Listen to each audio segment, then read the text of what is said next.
before you get on the train, Cara is going to show up at the station, and she before you guys get on the train, Cara shows up at the station. She kind of fell behind a little bit because she was helping some of the Uktena kinfolk with their medical needs, and there's another woman, this older black woman, that's with her, and she greets everybody with a wave and says, "Hi, everyone. I I know we were going to go together to Saint Denis, but my mentor," and she motions to the woman that's with her. My mentor needs me for something. I had a dream, a vision last night, and I I I believe it could be a sign of something. So you had a dream of something, but you're not sure what it is, and now your mentor needs you. Yes. Good enough for me, I guess. He nods, and he had waved to the. She's probably a foster, and whatever her mentor is, and he just nods to her and says, "Okay, I'll tell the elders you were called away, and I'll tell them what you did and all the noteworthy things you did when we get back."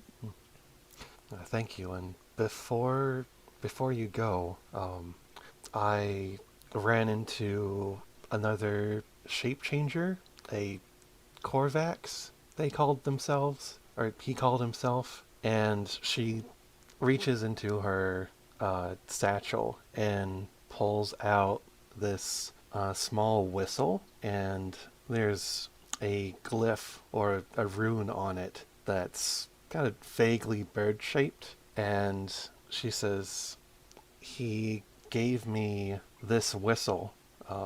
I guess he heard about the crow spirit leading us to the bison, and he was impressed that I didn't lose my patience when the spirit was, I guess, taunting me. And he gave me this whistle for if we ever need help, a crow spirit or one of the Korvax, whichever hears it first, will come to our help whenever you blow on it. And I have a feeling from my vision that you four might need it soon or in the future." That doesn't sound good. He's gonna take that whistle from Cara, right?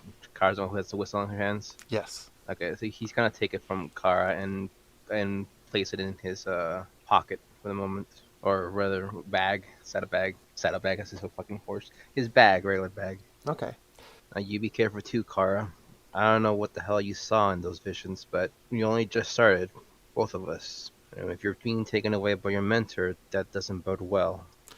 Yes, I bumped into her in town, but yeah, I wish you all safe travels, and I hope that I hope that we meet again soon. My mentor is going to help me interpret the dream and understand these omens, but as as soon as I know, I'll find some way to reach you. Well, I sure hope you find what you need and that you're safe while you do it. I'll be glad to hear from you again if of course ever if you need anything, you can call on any of us. That's a given. Of course, and please feel free to do likewise if you ever need help or need a thurge. We're going to be heading over to Strawberry if you ever need us. So feel free to send a letter or come visit. Sure, of course. Of course. Thank you. Well, you're welcome, and and thank you. I've learned a lot. Good, I'm glad. And before she leaves to excuse herself, she's gonna offer a handshake or a hug that to anybody that wants to give it. Isaac just tips his hat. Okay. Adrian shakes her hand. He shakes her hand before pulling her into a hug, and he lets go and looks at Cara. I ain't good at any of this stuff. Hell, like, I'm still grasping the whole thing. And he makes a gesture with his hands. But I do know this much: no matter what happens from here on out, make sure you trust your gut wherever it takes you. We might not know exactly all the whole proper customs or tradition by heart yet, but I do know that our gut will show us part of the way. We can wing it the rest of the way there. And Cara nods and returns the hug, and she says, just stay safe out there and don't do anything too crazy. Can't promise you any of that, but I'll try. Well, if you ever need a doctor. I know who to go to. And Laz, would you like to do anything before Cara leaves? Okay. Yeah, so Laz wishes Cara good luck and good fortune, and she leaves with her mentor. And as you guys board the train, soon enough the train gets moving after the conductor checks everybody's tickets, and you are on your way to Saint Denis. All right, and as you ride the train to your destination, over fields and around forests and clusters of trees, there's the low rumble of thunder in the distance as a storm heads your way, as these dark clouds that approach quickly, and soon enough they're just hovering over the train as there's heavy heavy rainfall drumming across the roof of your train carriage, and bright flashes of lightning as the lightning strikes hit very close to the train. They don't hit the train, but they land really close. And though, rain and thunder aren't anything unusual in Lemoyne, or especially in this part of the country, there's the storm seems to have this energy around it. So much so, the storm seems to have this energy around it, and it just fills the air, and it makes the hairs on the back of your neck kind of stand on end, and gives each of you this kind of ominous sense of deja vu. And as the train crosses a stretch of open field, there's one lightning strike that nearly hits the tracks and the train, and uh, a child passenger just breaks out into a scream, and you see the child's mother immediately try to comfort them and hold them close and sing a very soft lullaby that's about Dixieland that's really common in the South. And before this child stops crying, you hear another scream come from one of the other passenger cars, as you hear the one of the bursts of thunder is actually a gunshot, and out the window there's a gang of three riders covering their faces with bandanas and riding these very thin horses parallel to the train. Oh, you got to be kidding me. Just another day. Now, As the whole Isaac, time. Go ahead, Isaac. I'm sorry. no, he was just saying just another day as he prepares his gun.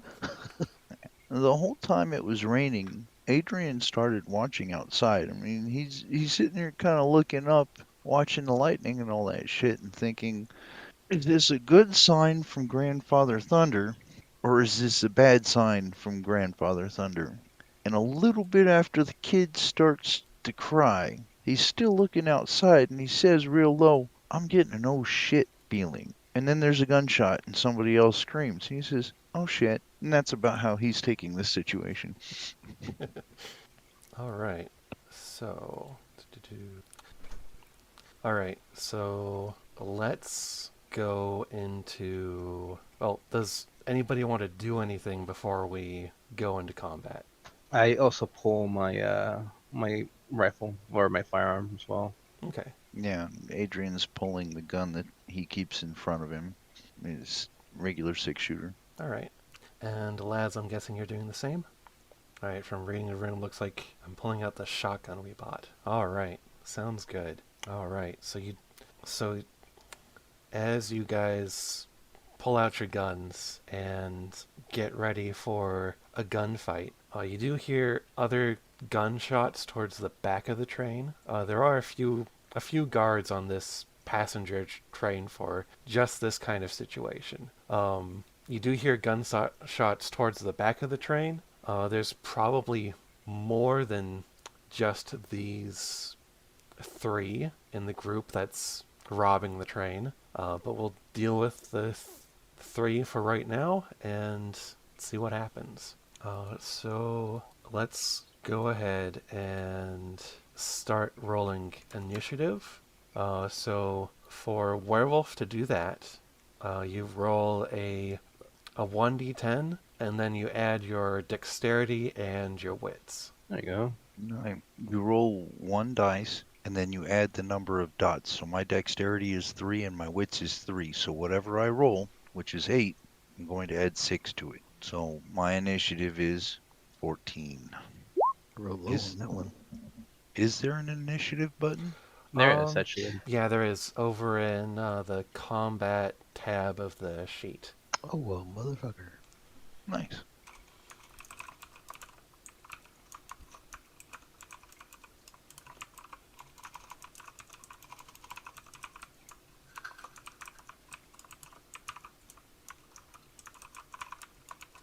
All right, and then Jack, what was yours? It was 9. 9. Okay. Yeah.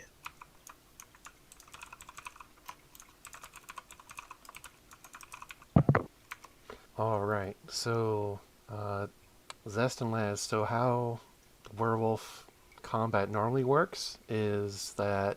So what happens is they're starting with the person with the lowest initiative. You announce what you're going to do for that turn. And we go from lowest to highest with declaring our action, and then we go through the actions from highest initiative to the lowest. The idea being that the idea is that with the people with the highest initiative can anticipate what the people with the lowest initiative in the order are going to do. So if you want, so that also lets you strategize a little bit as a group.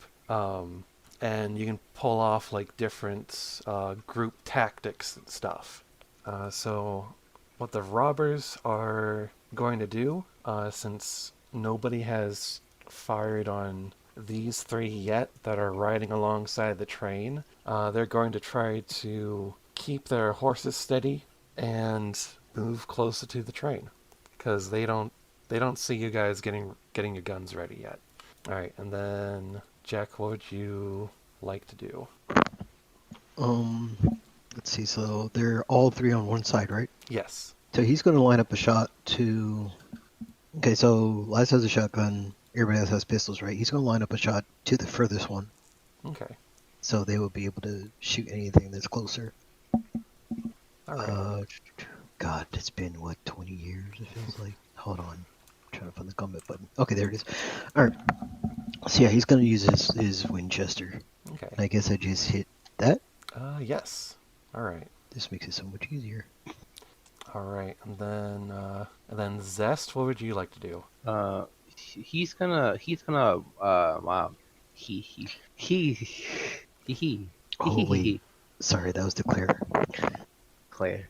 What we do declare. Damn it, I lost my train of thought. Okay, he's gonna aim towards the middle of the pack, with his Colt pistol. Okay. All right. Give me just one moment.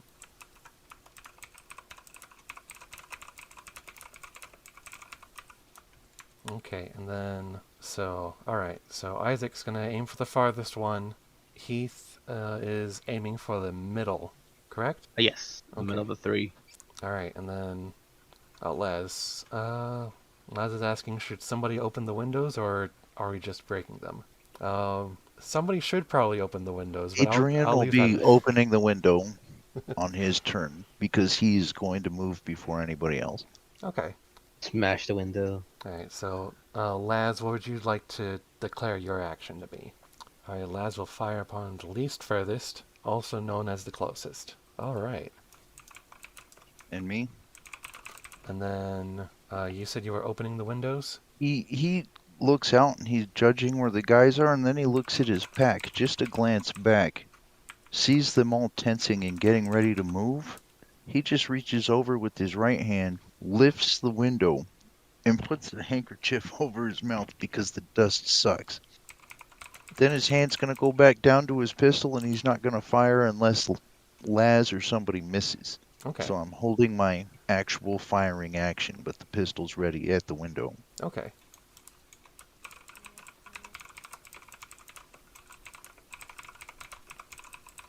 All right. So Adrian moves to open up the windows, and he is holding his firing action for when somebody misses. Let's see. And then Laz, go ahead and roll to hit the closest rider. So on the character sheet, the button should be on the left-hand side. It's red. So that's to roll to hit, and then we'll figure out the damage after. Just put in 6, which is the standard difficulty. Oh, he had the Spencer. It's difficulty 6. Oh, that's right. The weapons can sometimes have different difficulties. That's my mistake. I forgot. All right. So that is going to be a miss. So I believe that's when Adrian goes ahead and takes fire at the one that Laz was aiming for. Yeah, the closest one Okay. with the Remington Army revolver. All right. So that is a hit, and then the one dice is going to carry over to the damage. So go ahead and roll for damage. Oh, hold on a second. First time doing it through here. All right, another 2 successes. Okay.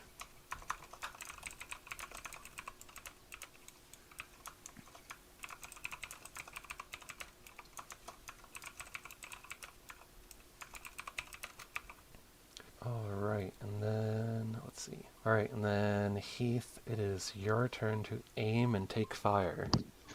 So go ahead and roll. All right. Oh, what the fuck? Whoops. Oh. I clicked twice, I guess. Oh, that's okay. So I'm gonna go with the one that has 4 successes then, since that showed up first in the chat log. Okay. All right, so you hit, and then you're gonna be dealing an extra 3 dice in damage potentially. I don't think I set this up for it to just roll automatically. Maybe. Okay, let's see. You said 3 of them, right? Yes. So you get 3 extra dice to your damage. All right. 6. Yeah, 6. All right. So Heath, you take aim and fire, and you. Laz, you don't have to roll for hurting your arm. You're good. But Smack yourself in the face. yeah. So Heath, you take aim and fire, and you knock the middle rider off of his horse, and you watch as the rider in the back of the 3. Sorry, I thought I heard something. You watch as the rider in the back of the group of 3 runs over the robber that you knocked off of his horse. All right, and then Jack, go ahead and roll. I rolled previously an accident. You Oh. want me to keep that roll or roll again? Let's keep that roll. Okay, so that was 2 successes. 2, so 1 carries over to your damage. Why isn't it working? There you go. Hey. All right.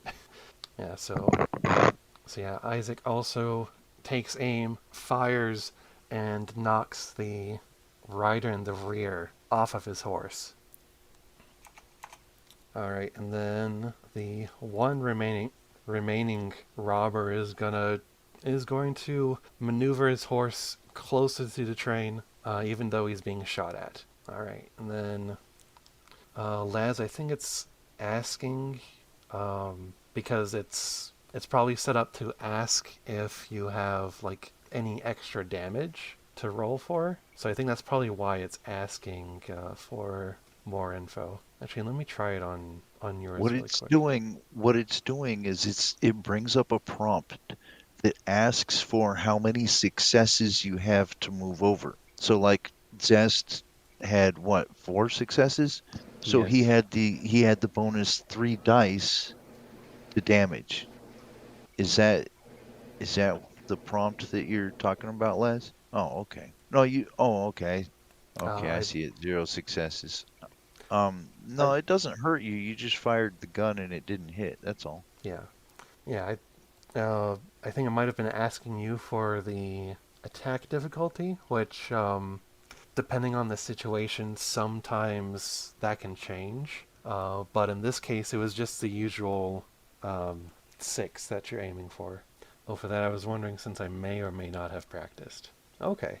No, if he's never fired one before, it might have surprised him, but I don't think it hurt him that much.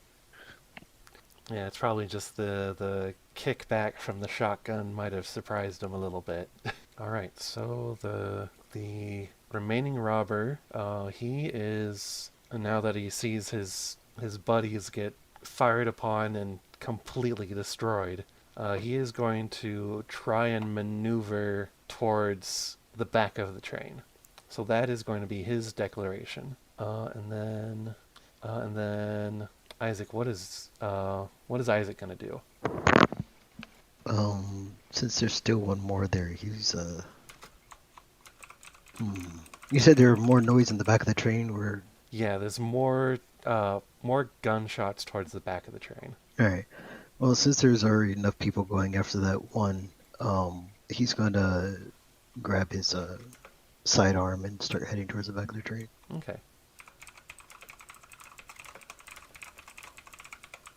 All right, and then what is Heath going to do? He's gonna continue aiming at the last one to see if he can shoot him down before he gets out of sight.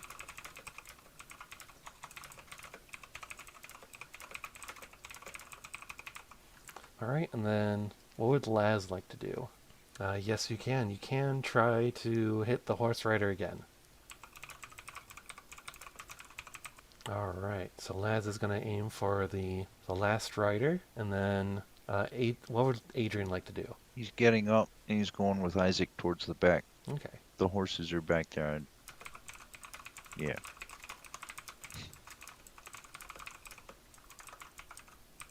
All right.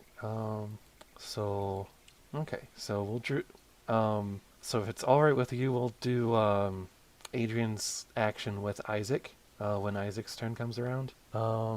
So Laz and Heath, go ahead and make your rolls to hit the last rider. Okay. All right. So both of you hit.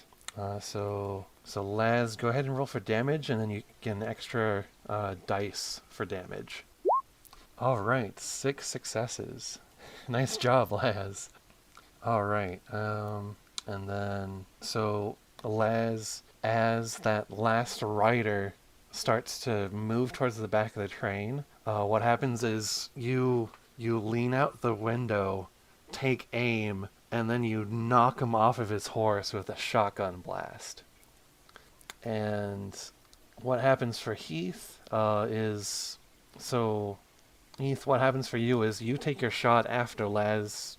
You still take your shot after Laz fires. It's just you hit the horse instead of the guy that you are aiming for. That is such a shame. How bad do I hurt you, horse? I'm gonna find out. Go ahead and roll for damage. It's not as bad as I thought it would be. All right. So yeah, you hit the horse. And sorry, it keeps sounding like I hear like somebody yelling somewhere in the house, but it's probably just the kids playing. Okay.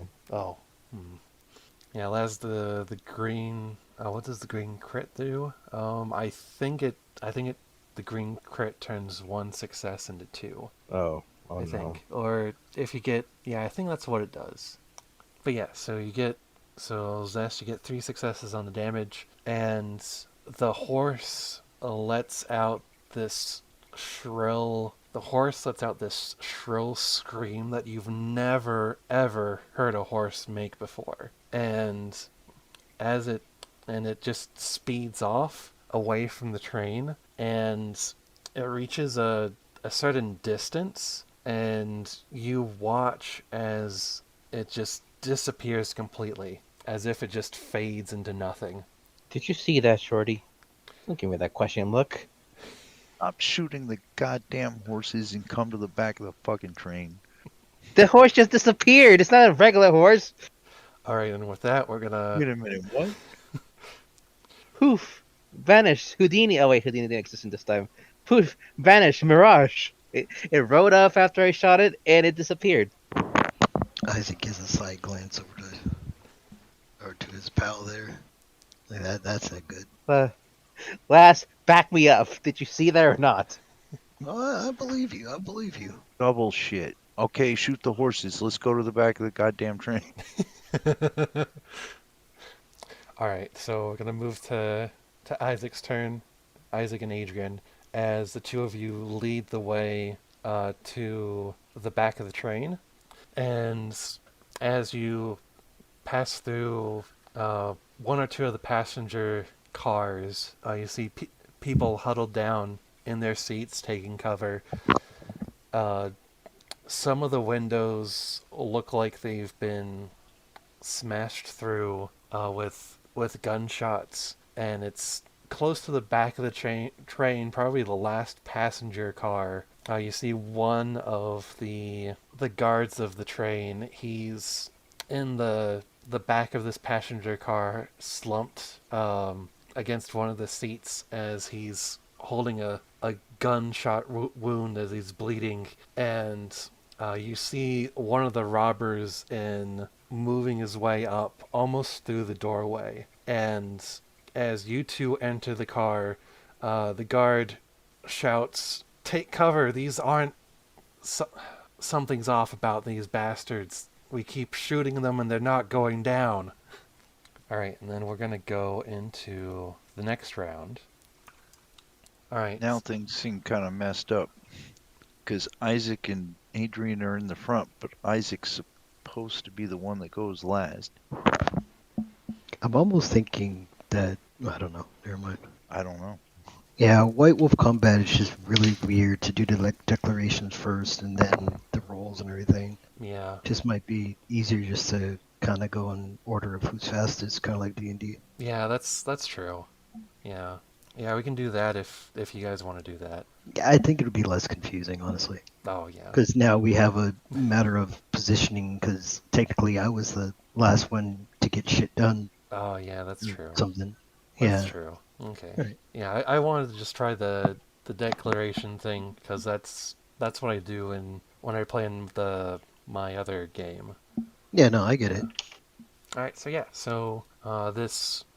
this robber steps into the passenger car, and that's when the two of you can tell there's something off about this guy.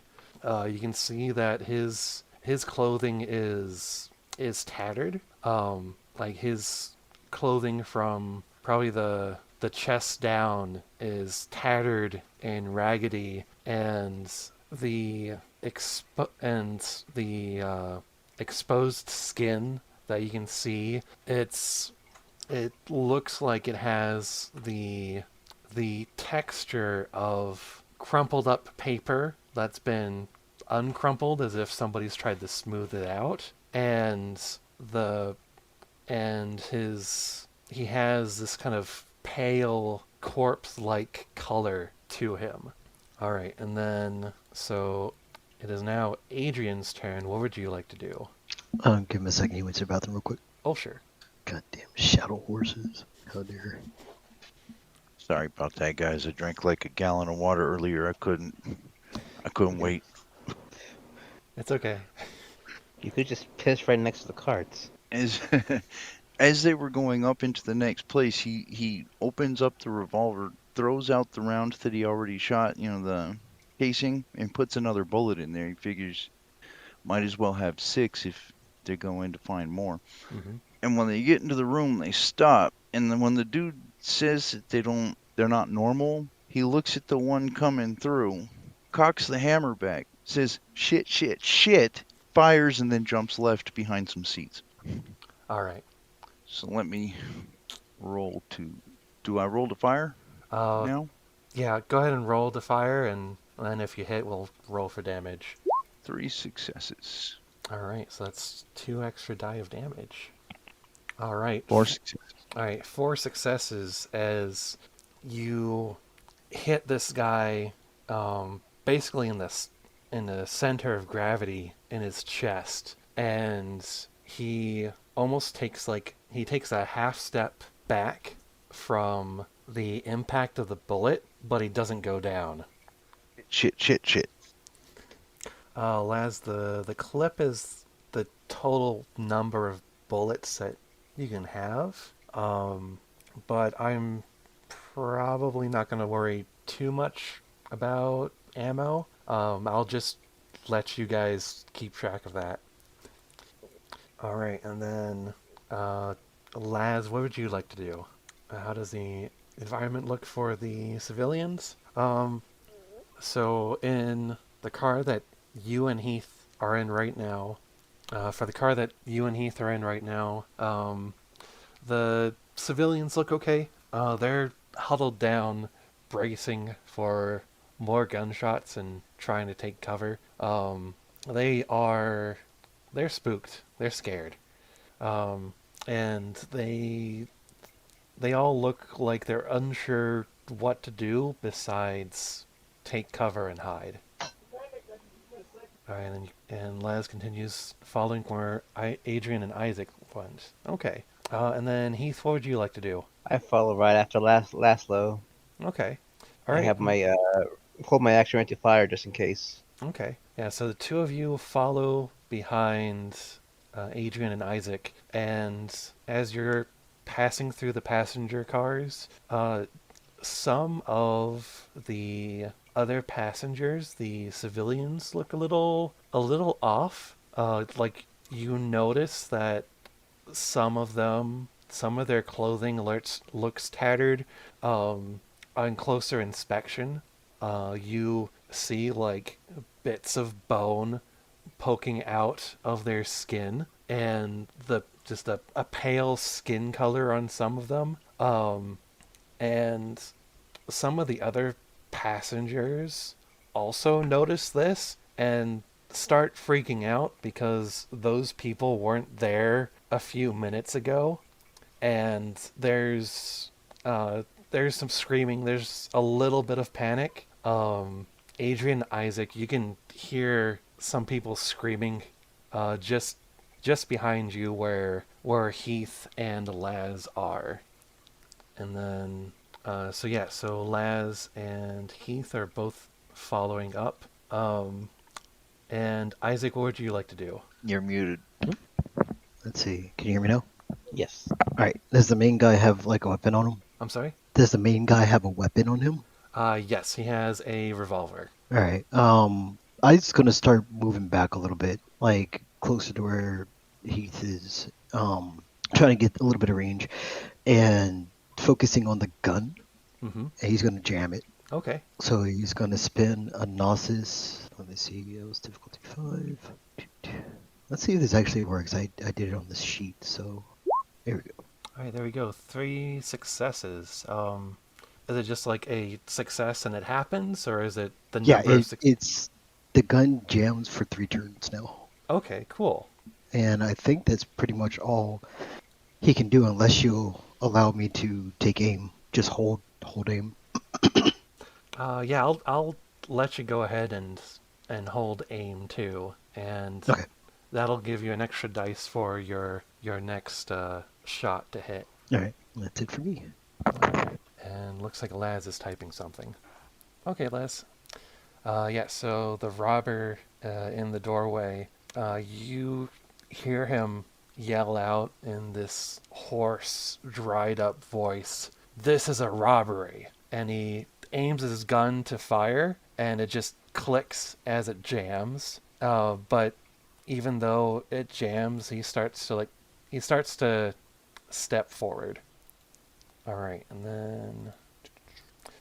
then uh, Laz, I'll incorporate what you said in with your next turn.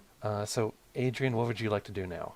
As soon as he hears the click, he's gonna pop up. He had just gone behind the seat and ducked down. He's just gonna pop up with the gun ready, with the trigger already pulled down, start fanning the trigger.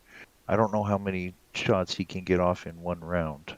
Let's. I'm gonna look that up really quick. I think it should say in the rate of fire, but I'm not super He familiar with the gun it, rules. it should say rate of fire. The whole thing is I used the resources that we have here over here as type, difficulty, damage, range, rounds, concealment, and the year it was made. Hmm. We'll just go with one. They're slow, so he'll just take one shot and probably duck back down again. One success. All right, so that shot hits, and yeah, I'll try to look up the rules in rate of fire. Yeah, that was three successes for damage. All right, give me just one moment. Okay, I think I found it. If you still want to fan the hammer, Mm-hmm. it says here fanning a pistol is its own action, gained as usual through splitting dice pools or spending rage. The fanning action is a wits plus firearms roll, difficulty 8. Success allows you to take multiple shots with as many dice as you have remaining, or by spending additional rage. So I rolled a wits in firearms. Yeah, that's what it says here. Okay, so that's That's going to be difficulty 8. no successes. Son of a bitch. Well, shoot. Oh no. Do you So want that means he doesn't take any actions, right? to? It's not a That's botch. The gun didn't jam. It's not a botch. It's just a zero successes. yeah. Okay. So the gun didn't fire. All right. So it says if the fan roll fails, the character can only fire one shot this turn. Okay, then I'll just take that one shot that I had already rolled for and call it good. He Okay. just didn't fan just yet. He one shot, three successes, damage. Okay. Nice. All right. Yeah. So 3 damage. All right. All right. And this very this very tough robber is still standing even as you shoot him again, and it lands. And it doesn't seem to slow him down at all. He just kind of keeps walking forward. And then, all right. So Laz, as you start noticing the civilians panicking over the new passengers, you catch up with Adrian and Isaac just in time to see Adrian shoot this robber a second time, and this man is not flinching at all. He's just continuing to walk forward. What would you like to do? All right. So do you want to use your turn to aim so that you get an extra dice to hit on your next turn, or do you want to fire in this turn? All right. So you're gonna fire. Okay. So go ahead and make the roll to fire your gun. All right, so that's 2 successes, so you get an extra dice for damage. Go ahead and roll damage. All right, so that's 4 successes as you kneel down to steady yourself, and then you fire. Do you want to? Would you like to describe how this robber goes down as your shotgun blast tears him apart? The pellets or whatever shotguns let out tatter about upon the robber's tattered self. All right, yeah, you watch as the shotgun blast just rips a hole through him, and the impact knocks him back into the next car over. and this time he stays down. And you see the body twitch a little bit before it starts to basically evaporate until nothing is left. Right, and the guard that's been taking cover this whole time, he waits for a moment and then pops his head out, peeks around into the previous car, and says, I think that's all of them. We got there were 3 that came up from the back, but we shot their horses out from under them.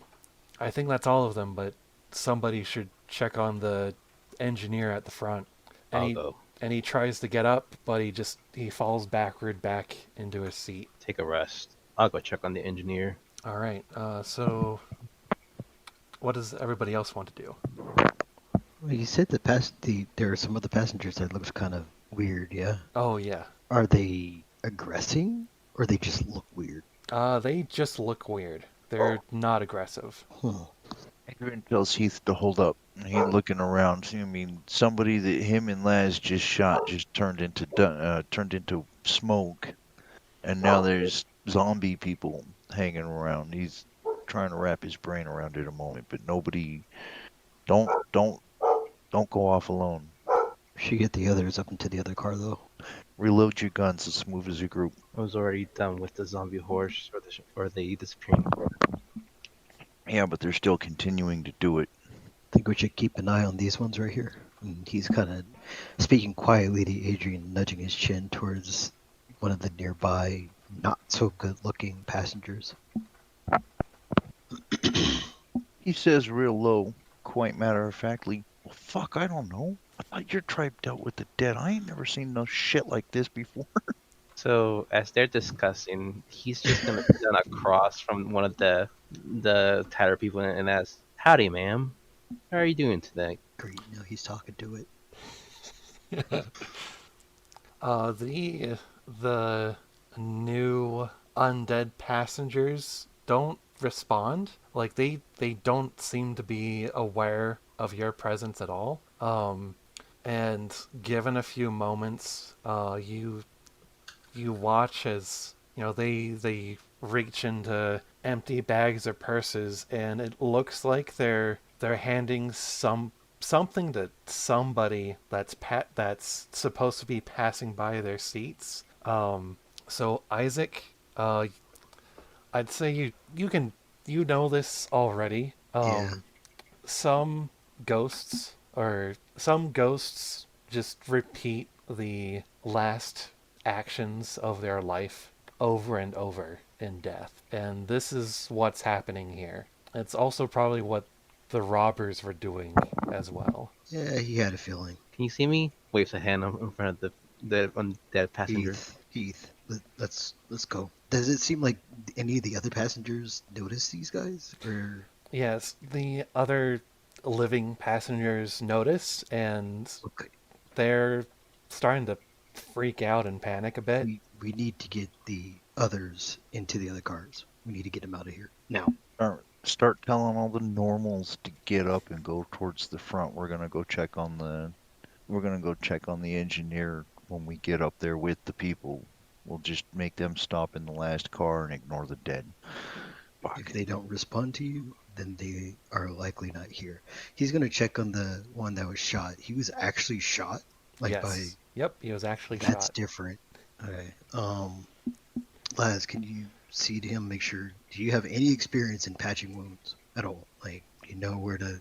I can just put a compression on him. You can hold it there, make sure he doesn't bleed out or anything. Because the last thing we need is another one of these in here. I know a little bit. I don't care who knows it. Just make sure he doesn't bleed out. Yeah. Otherwise, he'd be taking this trip for the rest of the afterlife. Medicine mostly, probably. Yeah, it would be medicine. Yeah, and intelligence and medicine. Dumb as a resurrects. I got no medicine to int. Heath looks at the rest of the group, says, "I'll step behind." Learn a lot about patching wounds and things, so I'll make sure he doesn't die.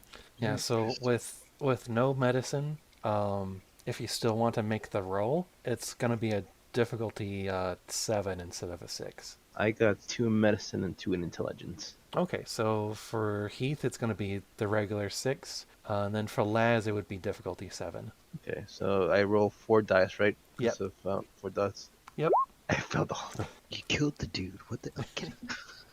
Don't stick your finger in it. You don't poke at him. I'm trying to dig out the damn bullet. Give me a second. There is no bullet. Probably. I don't know how this works sometimes. Just plug the hole, Jesus. Just give me a moment, okay?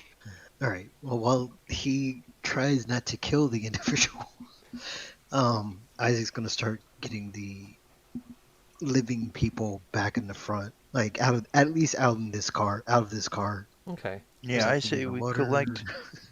collect people as we go forward, and hopefully there's at least one car with no ghost in it. Yeah, so the ghostly passengers are kind of scattered around the different cars. But as chance would have it, there are no ghosts in the very last passenger car towards the front. So you're able to kind of herd all the living to the front of the train. There's a few wounded. There's a few wounded people from the gunfight that was more towards the back of the train. But you managed to find a nurse who starts tending to the wounded, and she even pushes Heath aside and is like, "No, that's not. What are you doing? You're making it worse." I'm digging out the damn bullet. Stop! You're making it worse. And It's a lot easier to fucking patch yourself up than patch other people up. Damn it. yeah, and this civilian nurse steps in for you, Heath, and actually takes care of this man's gunshot wound. But yeah, so you've herded everybody up to the frontmost passenger car, and there's one more car where the conductor and some other guards kind of, I guess, do their thing, and then there's the car that's up behind the front of the train, where coal cart? the coal car, and then the engineer. The engineer's had a really bad day. I bet. As you move up to check up on him, he looks like he's had a really rough day. His hat is gone, his hair's roughed up. He looks like he's just been in a fight, and he's like clinging to this shovel for dear life. And as the group of you move up to check up on him, he looks like he's ready to take a swing at you, and then he realizes you're not one of the robbers. When they get up closer, he yells out, hey, we took care of the ones in the back. Do you have any more up here? And the engineer, he shakes his head and he says, "No, we're fine up here. The ones that came after me, I managed to wrestle them off the train, and there was this other fella up here. He shot the rest, but I don't know where he went." What'd he look like? He's it was kind of the engineer says, about this high, uh, dark blonde hair. I don't know how his hat didn't fall off him with the wind, but he was wearing a poncho. He had a revolver, and he was there one moment and gone the next. I don't think he fell off the train. A ghost? A ghost? You know? Good guy died too. Alright, you're not shot or hurt or anything, right? You don't need any extra help up here? No, I'm fine. Just shaken up, I guess. I get that. That's some weird shit been going on. He motions them to go back, and the engineer says he's fine. Maybe And they can go back into a more private area and speak. well, sure. You guys can go into one of the previous passenger cars and have a moment to talk if you would like to. Yeah. Sure. Yeah, they go back. You just tell the passengers we're gonna do another look and make sure the whole train is clear. The engineer is fine. He's still driving the train. Hopefully that was a living person. And we're just gonna check the back. We'll be back later, hopefully. And they're gonna go a few carts back. Okay. So you do have some privacy to discuss things over. The ghosts are still doing their thing. When they get into the car, Isaac's gonna sit down and take off his hat, get his smokes from his hat, just light one up, and we should probably get them off this train. I Oh, don't know if we pass through an area or if it's the train itself, but I have a feeling it's the train itself. So what do? Let them out in a nasty rainstorm where they get struck by lightning? No, let them out in the next city or town, whatever. Saint Denis is the next stop, I hope. How far are we from Saint Denis? He Uh, uh he pulls out his little watch and looks at the time and figures out what time the guy he bought the tickets said that we should be arriving. So he should be able to have some idea about how long till they get back. I'd say like probably within the next hour or so you'll make it to Saint Denis. But it is the next stop. Well, we Yeah, have a about choice an then. hour. Either we keep everybody up in the car and just make sure none of these spooks here just decides to explore the rest of the train, or I could try to talk to them. the ghost? Yeah, His tribe deals with ghosts. They're good at it. unfortunately sometimes, but it's getting real close to when the veil is thinner. Yeah, I'm just worried about all these people. How much of a choice? You're gonna have to hold on for the last hour. It's raining Yeah. outside, and where we are, it's either the cougars or the crocodiles are gonna eat them. We are in the middle of a swamp. Yeah, I'm not real keen on trying to make more ghosts around here. and I don't want to make it harder on you guys, but we can't shift. These people cannot see us shift. Figured that much. And I don't think you guys would be kind of keen of hunting or what comes near us. Not really. So Well, if there's something out here that's bringing the dead out, I don't want to be. I don't quite think we're ready to take on something like that yet. that's likely Um, right. Isaac and Adrian, if you would like, you can do a perception occult check. Perception and occult? Yep, because the storm is not normal.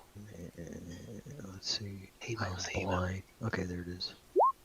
That's not a bad roll. That's not a bad roll at all. 18. All right, That's so also not a bad roll. yeah, both really good rolls. So, but yeah, you two are familiar with the signs of an umbral storm.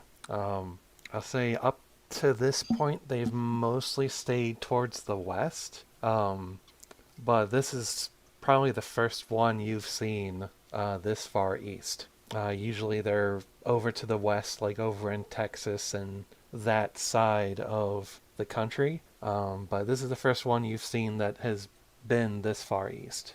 So it could be a sign of something to come. But this is an umbral storm. So the lines between the physical and the spiritual world are blurred pretty thoroughly. And then the timing of the end of October just complicates things just a little bit more. Wonderful. Adrian moves over to the seat next to Isaac's, stares out the window for a little bit, then reaches over, grabs one of his cigarettes, lights it, and then opens up the window. Don't blame me if you start choking. I blame the asthma, it's fine. I mean, I figures if you're just gonna. This whole entire trip has been such. I don't even have the word for it. Wild ride. That's one way to put it. Bound to get wilder, no doubt. He takes out his little flask on his sept and just take a swing. I could probably use that to win. See that So- flask? That's a good idea. I've been told that turning into a guru, shifting into a guru, it'll make you want a day drink. Oh, I just drink. Period. That has nothing to do with any of it. And and Laz says, "Oh, I thought it was going well until the train, and the part where you got stuck in the Umbra." Isaac kind of chuckles a little bit. Oh, It is sorry. going well. You get stuck in the Umbra sometimes. You know what? I'm not. It'll happen to both of you sometime. Oh, I'm He sure it takes will. a hit from the smoke and then he coughs a bit. Right now, we are in an umbral storm, the most furthest eastern umbral storm I think I've ever even heard of. And we gotta ferry a bunch of humans to the city. We get to miss the storm. What is an Umbral Storm? Aside from, raising the dead. Well, it's hard. I don't have an easy way to explain it. This is why I liked the idea of having a third around. They know how to explain these things. It's it's a storm in the Umbra that's a bane usually, and sometimes when the gauntlet gets thin, they break through. There might be a lot more than just dead people coming through eventually. Oh, great. That's very reassuring to hear. The fact of the matter is we are in the safest place imaginable. You, The one thing that's moving through it as fast as it can. We just got to keep the train moving for an hour. would the storm not reach the city? It might, but once we're in the city, we're at the cairn, we have help. Out here, it's just the four of us. Hmm. I guess there's nothing else to do but wait and make friends with Shelly over there. The ghost woman that you're referring to, whose name is probably not Shelley, just ignores you. I wouldn't try to go make too many friends with these folk here. Doubt they even really notice your presence, but should one of them notice your presence, you probably won't be able to get rid of it. So what now? What do we do in the meantime while this hour passes by? Suppose we gotta wait. And as you're talking, any of you could notice some like small mechanical spiders starting to kind of crawl around the inside of the train. These really small mechanical spiders that let out little puffs of steam, and they're just kind of crawling around. One of them might crawl on a hand or up on top of a hat. Hey, look, we have a pest problem. Yeah, Just when I thought it couldn't get weirder. They, yeah, uh, yeah. That's they completely look like, mechanical. yeah, they're little steampunk spiders. Adrian's just watching them. Tells Laz and Heath not to kill them. Not even sure if they can die. If you damage them, the rest of them will come after you. And then once the danger is gone, they will go repair their friend, and it will be like as if you never existed, basically. They can get nasty, and they can get a hell of a lot bigger. And see, those things there is the reason why I don't like the city. Amen. The mechanical spiders? Oh, they're everywhere. Well, you can't see them unless you go into the Umbra, but sometimes, like now, I guess they break through. When you go into the city, it's just like coming near the railroads. These spiders are spinning a web that looks like a railroad, and they're also spinning webs that look like the city in the Umbra, and they're basically bringing the normal world, into the Umbra. And as the group of you are talking, you hear the whistle of a train further up the track. Are we Coming certain? towards us. It sounds like it's coming closer. Isaac sticks his head out of the nearest window to see if it's actually. Hold on. I'm going to do. Well, first glance, can you tell if it's a ghost train or not? It is, yeah, he can tell it's a ghost train. Okay. It's like Yeah. it looks almost physical, but there's like a kind of translucent, transparent look about it. Okay, so he looks out, takes a good look at it, sees that, he can see the scenery kind of behind and through it. Comes back in, sits down, takes a drag off a cigarette. I don't know if we're about to have a collision or not. Oh, okay. Train isn't real, but so was that the one that shot the guard? He wasn't real either, and the guard still got hurt. Should we He go lifts his to the... cigarette, takes a hit from it, flicks it out the window, looks to the others, and says, "Run for the horses now!" and literally gets up and starts running towards the back of the train. Fuck the people.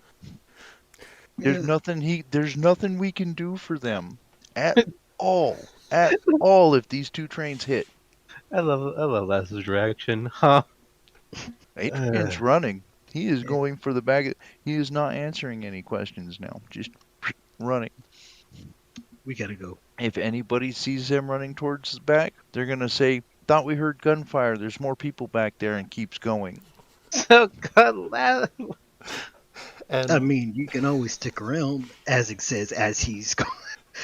I just don't know if the train's going to hit or not. So, It's quite possible for you to play poker with the ghosts for the rest of eternity. When you become one. Uh, Heath is just gonna let out a sigh and look at the door where the people are for a second, and then just lift Laszlo up. We are not having this conversation right now, Laszlo. We can play poker once we get to the fucking city. I'll fucking play with you all night if I have to. Now get your ass moved. Well, actually, just hang in there. Laz says, "Oh, okay, okay." And Swear to God. the four of you rush for the back of the train, and I'm gonna say like by now the storm has lightened up as you had your previous conversation, and behind you, you hear other people notice the ghost train and scream. And as you're running towards the back of the train, you're towards the back, making it to the horses, and then that's when it hits the four of you all at once, full force, as you hear you hear the ghost passengers scream, and this kind of echoey, booming crash as ghost metal slams against ghost metal, and it's this almost debilitating cold chill up your spine as the ghost train crash plays out as you're physically moving through the ghosts at the same time. It's like standing out in a blizzard as you have the wind knocked out of you. And after a few moments, the ghosts are gone, and you see out the back or out through the window the ghost wreckage just slowly evaporate and disappear, washed away by the rain. And everyone is okay. Physically, anyway. Isaac just slumps down, grumbling about how much he hates it when that happens.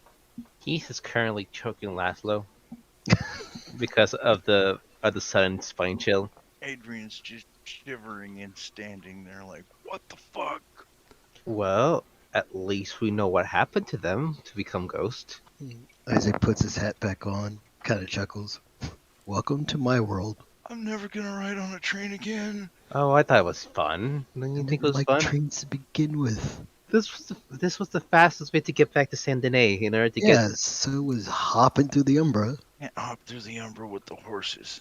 They would have been here eventually. They would have their own little adventure, right? Yep. But Isaac doesn't seem to really be too affected by it. I mean, he's rubbing the back of his neck and his arms to kind of lower the hairs on his skin, but otherwise he just seems like this is an everyday occurrence for him. Did they actually make it back to the horses?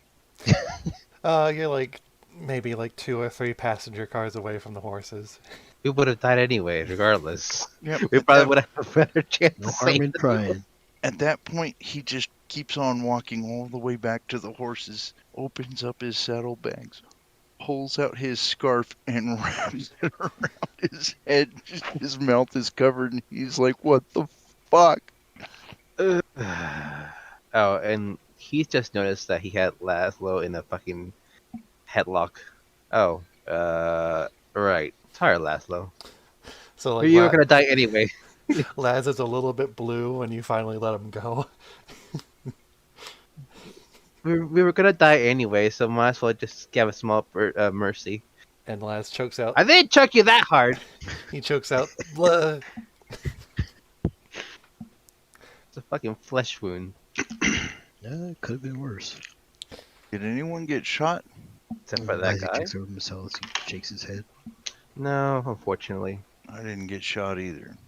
Laz, are you okay? Yeah, Laz coughs and he says, yeah, I'm good." Here, Laszlo, wash it up with this moonshine. And he hands over the flask. Isaac pats Adrian on the leg and gets up. I'm gonna check on the humans. You guys just Relax here. I'll be back. Yeah, thank you. And Okay. Laz asks, got any of that clear stuff? Clear stuff. You know, Oh, water. sorry. My diet consists of moonshine and meat. So no water, fortunately. However, and he goes into his saddlebags and pulls out deck cards. Now that the trouble's over, we can play poker until we get to Saint Denis. I'm not ghost enough for you, Laszlo, but I'm pretty sure we'll be fine. Laz says, well, alright then. Just drink your damn moonshine and let it put some hairs on your chest. I'll be right back, just like 1 or 2 minutes. Okay. We can wait until Mish gets back and then we'll continue. Okay. So feel free to take a water break if you guys need it. Speaking of Laszlo,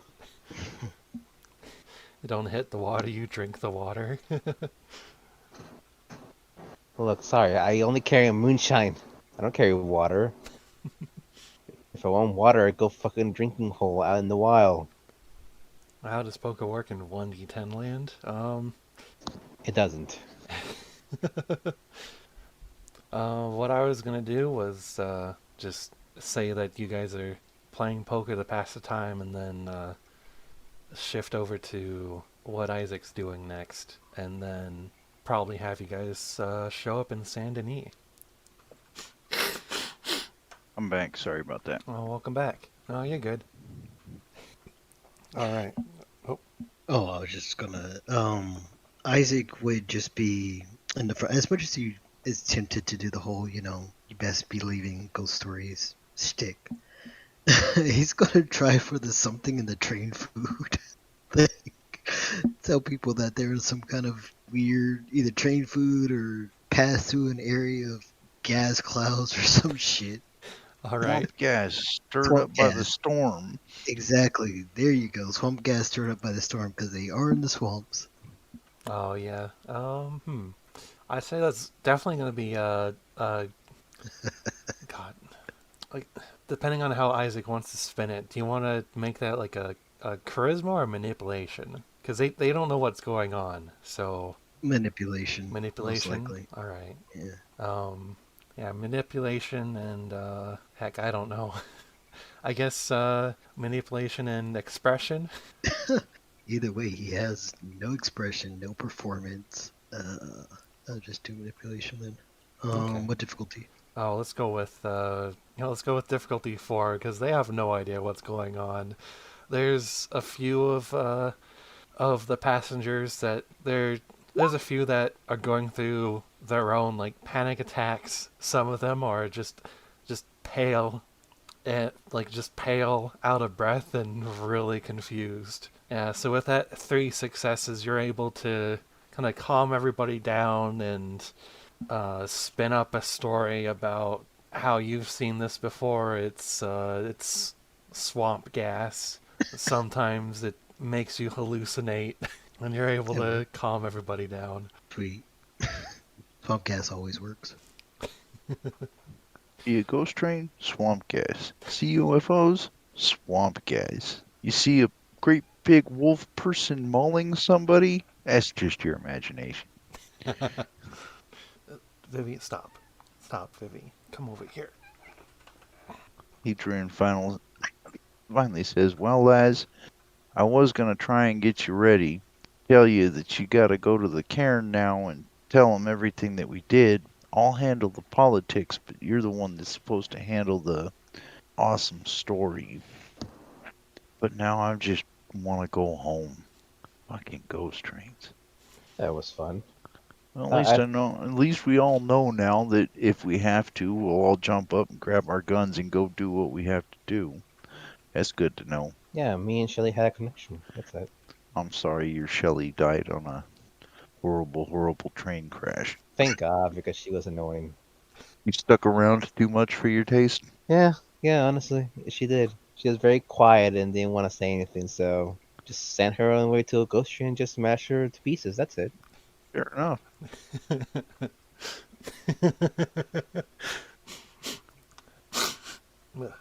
So the rest of the train ride is more or less uneventful.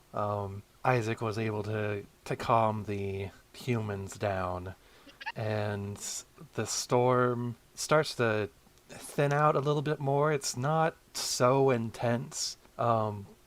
It's more of a heavy rain now as you make it to Saint Denis and the city at a distance.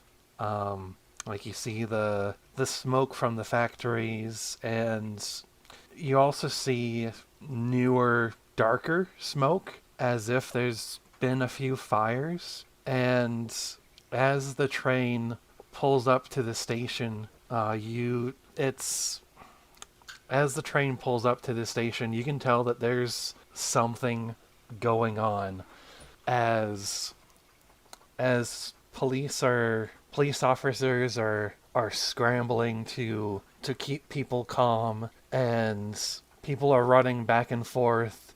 There's gunshots and further into the city, and as you get off the train and the other train passengers look scared and confused, and most of them are even refusing to get off the train. You recognize Margaret, the sept leader, as she's directing a group of people, and she glances over to the arriving train and sees you step off, and there's just a wave of relief that comes over her as she looks to Isaac and points at you and says, Isaac, I need you. As much as he wants to say something amusing, Too, actually. he's just gonna kind of give a smile and nod and head on over. It's like, that's mighty forward of you. That'd be one way to get slapped Yeah, I know. with a Krynos claw. Yeah, I know, right? Yeah, baby, I know you do. Keith, Laz, why don't you guys grab our horses and meet up with me and Isaac when we go talk to the sept. We're gonna go talk to the sept leader, see what's going on. Yeah, come on, Laszlo. Let's let them talk for a while. God, I need another moonshine drink. As Heath and Laz go to get the horses, Margaret pulls Isaac and Adrian aside, and she says, "All right, I'm going to need your pack on this. We got hit with a nasty Umbral Storm. Thankfully, everybody was gathering for the moot, so we weren't caught off guard just by surprise. And with the time of the year, well, More fucking ghosts. and you say that, and she blinks for a second and says, "Oh, so you've already been caught in the same storm too. We've been On dealing the with train. right. We've been dealing with the dead coming up from the graveyard and coming in from the swamp and some of the nearby Civil War battlefields. We're still doing cleanup, but I need some extra hands. We're still dealing with some of the dead. We have civilians and kinfolk holed up in the church. They're close to the graveyard, so they've been dealing with a nasty wave. But I'd say it's probably one of the safest places for them there. They need some extra help. We have some Bonar kinfolk over in Le Gras. As far as I know, they've been hit pretty hard by some damned Confederate dead rising up over there. We also have some dead in the sewers, or you can help me and some of the others clean out the graveyard directly. Where do you think your pack would help out best?" Are the Confederate ones armed? Because apparently their bullets are hurting people. Well, from the reports I've gotten, some of them are. The armed ones, they seem to be going through the motions, according to one of the other silent striders we have on sept. So as long as we don't get in their way, they don't seem to be hurting anybody, but normal folk, the humans don't know that, so they end up in the line of fire and get shot. But other than that, and well, yeah, they're armed. They're hurting folk, but they're not going out of their way to do it. They're reenacting old battles. Do Gotcha. you guys have enough to clear the graveyard? And me and the others should be able to hold our own in the graveyard. The Uh, if if the Bonars have been hit the worst, then we need to go out and help them, and try and get them over to the church with the others.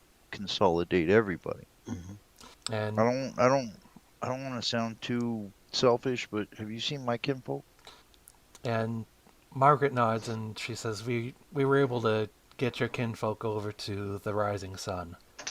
Your family's safe." Yeah, we'll go help the Bonars. And Margaret nods and she says, "Yeah, I've got the cousin of your Silver Fang. He's an Adrian and part of the Silver Pack. He's gonna be helping me clear out the graveyard." Yeah, you got the silver pack. You're better off than we are. Yeah, well, All it's right.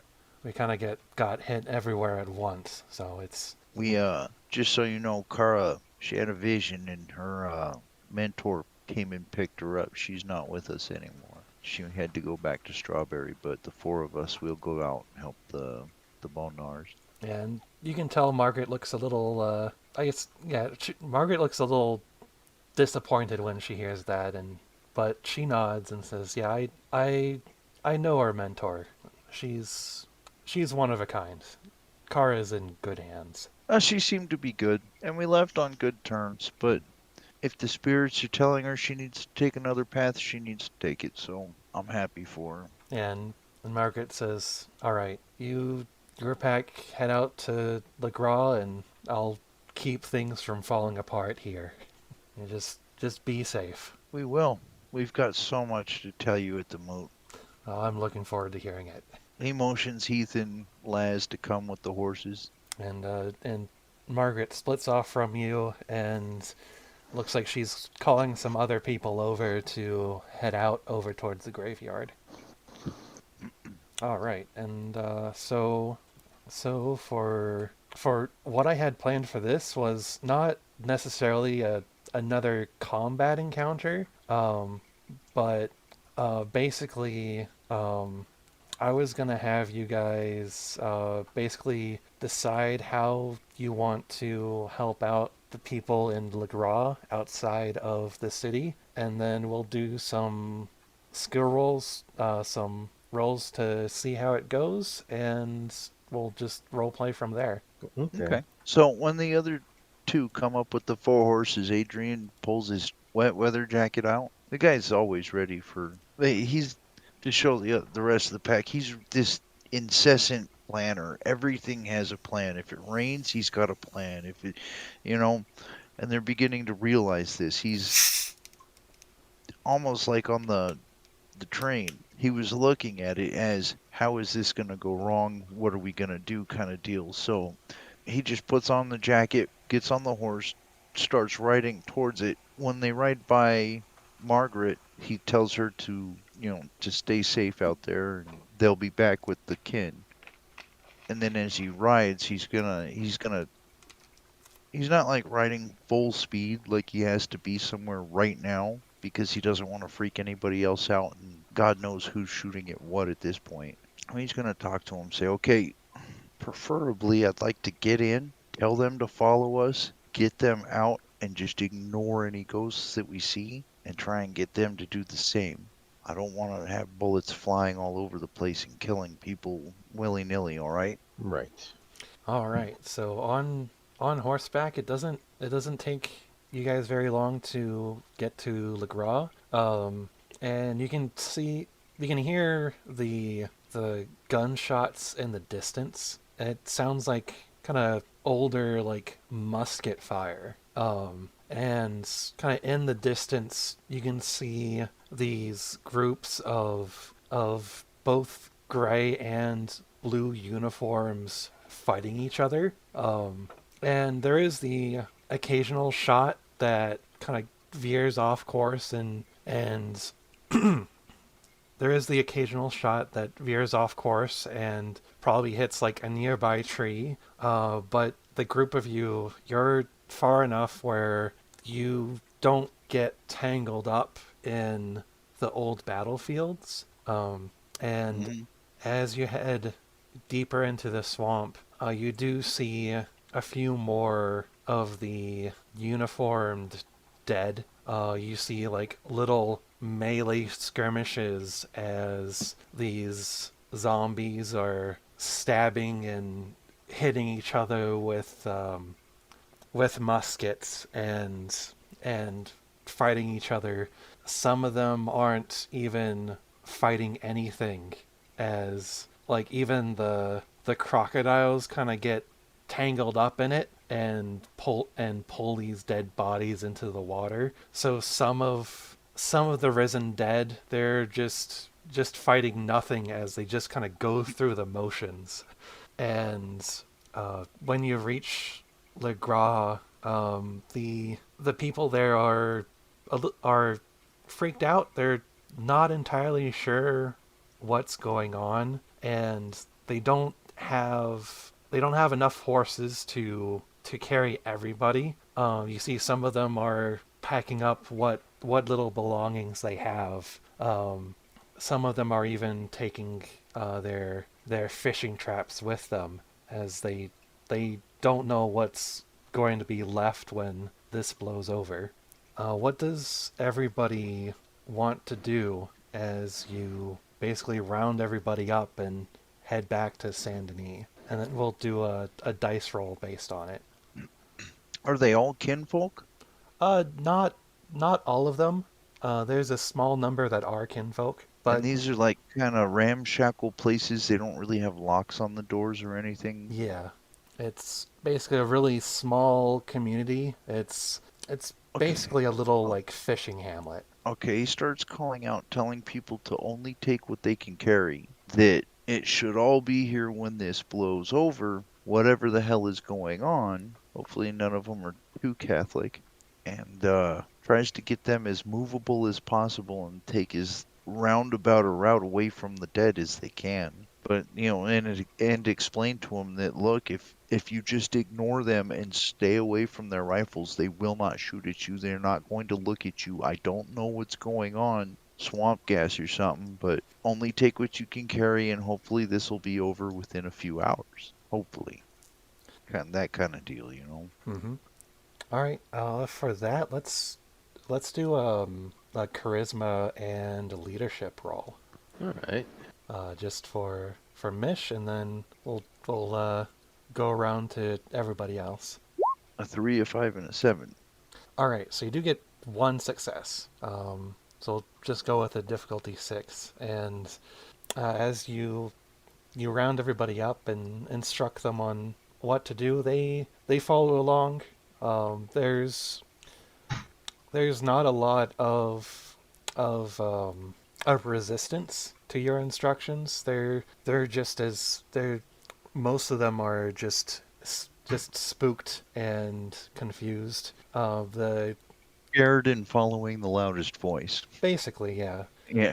And some of the Bonar kinfolk, they catch on to that you're basically the leader of the group, and they help round up anyone that's falling behind. Some of the older people are a little more spooked than the rest, but they come along. And then who wants to go next? Or Zest, would you like to do anything to help escort the group back to Saint Denis? As Adrian is giving his leadership role speech thing, he's just gonna get off his horse and place a couple of the older folks on his horse, and pick up another one and help them out to move quickly, even though he's shrieking with the bad juju vibe. He doesn't mean to freak with the bad juju vibe, but here we are. All right. Yeah, since you're basically helping Adrian out, I don't see the need for a roll unless yeah, I don't see the need for a roll. Um, what would Isaac like to do? I mean, there's not too much he could do. As tempted as he is to, go into the Umbra and try to convince some of these spirits to just kind of chill the hell out. Yeah, no, not when there was a storm, and many of them, well, probably won't even listen to him anyway. So yeah, he would just pretty much help try to get the kinfolk out, watch to make sure that there's no threat coming their direction or anything, Okay. or the people out rather. Yeah, and usually for this, Adrian would want to lead the front people Mhm. and have Laz and Zest in the middle helping people as they go and keeping Isaac in the back, kind of make sure no stragglers get hurt or lost and make sure nothing comes up behind them and kind of keep the whole group protected, keep them together. Yeah, kind of like sheepdogs, I guess. They're just gonna keep them huddled and keep them safe and move them as tactically as possible to the church. Okay. All right. And then, since it sounds like Isaac is keeping an eye out for danger, do you want to do a perception and alertness for me? Sure. No momento por favor. Okay, you said perception and alertness. Yep, perception and Difficulty 6? alertness. Difficulty 6. Alright. I'm just going to use that thingy. All right, 3 successes. All right, yeah. So basically, what happens as the group is led through the swamp, uh, Isaac and some of the kinfolk keep an eye out for any of the alligators that might be hiding in the water. The locals especially help steer the locals especially help steer this little caravan through the swamp and keep an eye out for any alligators that might be lurking under the water's surface or in the shallows. And Laz, is there anything that you would like to do to help out? Would you like to help the elderly and such? You can if you want to. Yeah, or you can just push into the alligator and be chow food. One or the other. Both of them works. That's pretty dark, Silverfang. While Lass is deciding, Keith is just complaining of the bony elbow of his back. No, I am being. No, I am a helpful. Yeah, Laz, whatever you want Laz to do to help out. These are your tribe's kinfolk that the group is helping out. So I feel like Laz would probably have a personal stake in this. You know, even though these people are kind of a little more out in the swamp, they're still Bonar kinfolk. Heck, one of them might be one of his own family, or what's her face's Encore for more might be related to her. Exactly, no unnecessary shoves. All right. So it sounds like Laz is also helping out the elderly, making sure nobody falls too far behind, helping people up on the horses and such. All right. So the evacuation of Legras goes smoothly. Adrian is able to keep everybody calm and collected, even with all the weird undead shenanigans going on. And while Laz and Heath are helping the elderly up onto horses and making sure nobody falls too far behind, Isaac and some of the other kinfolk uh, are able to steer the small caravan out of danger. And you're able to lead the group back to the church. And you can see there's around the church there's a kind of an iron fence that has helped them, the police and some of the other people there has helped them set up a sturdy barricade, and they let you in through and get the people inside the church. And you see there's some people kind of set up on basically improvised on the improvised fortifications, shooting down any of the undead that might come running out of the graveyard and slip through. Um, since there's a few entrances to this large graveyard that I'd say is probably the biggest graveyard in the state of Lemoyne. And you can also see the group. You can kind of catch glimpses of the group inside the graveyard. Margaret and some of the others that went with her as they're clearing out the graveyard and trying to stop the flow of undead directly at the source. Yeah, once everybody's inside, quick scan to make sure everybody's fortified and well. He asks whoever looks like they're in charge if they need our help or if we should go out and see if we can find more people that might be stuck, or if they want us to go into the cemetery and help clear it out. Yeah, and the person in charge of the church, we'll say, is the sept's gatekeeper. Basically, the person that's in charge of the moon bridges. He is named William, and his deed name is Covers the Damn Door. He's another one of the Bonars. And he's this kind of scruffy looking guy. Like, he doesn't look too different from one of the homeless in the city. And he says, "Yeah, we're all set here. And it looks like Margaret and the rest have everything covered in the graveyard. I know one of the other groups went down into the sewers to make sure none of them are hiding down there. Okay. I guess basically wherever you want to help. But we should be fine here at the church." Good. We'll go on and help. Come on, boys. Not done yet. All right, and then yeah, he was deliberately trying to avoid saying pack because there's normal humans around. But basically, you guys can either finish this up with going into the graveyard and helping clear out the undead there, or you can go into the sewers and go to the Cairnheart and help make sure that's safe and sound. Isaac would definitely vote for the Kieran Hart. Yeah, they go to the cairn. Okay. Make sure everything stays good there.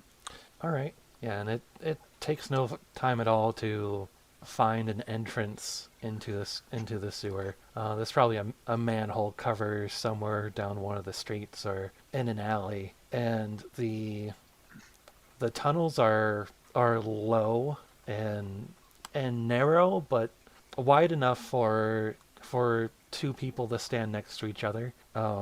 And it doesn't take long to find the heart of the cairn itself, where the sewer tunnels kind of open up into this larger, almost like kind of like a large well, and you see some of the Bonars helping fight back the undead zombies.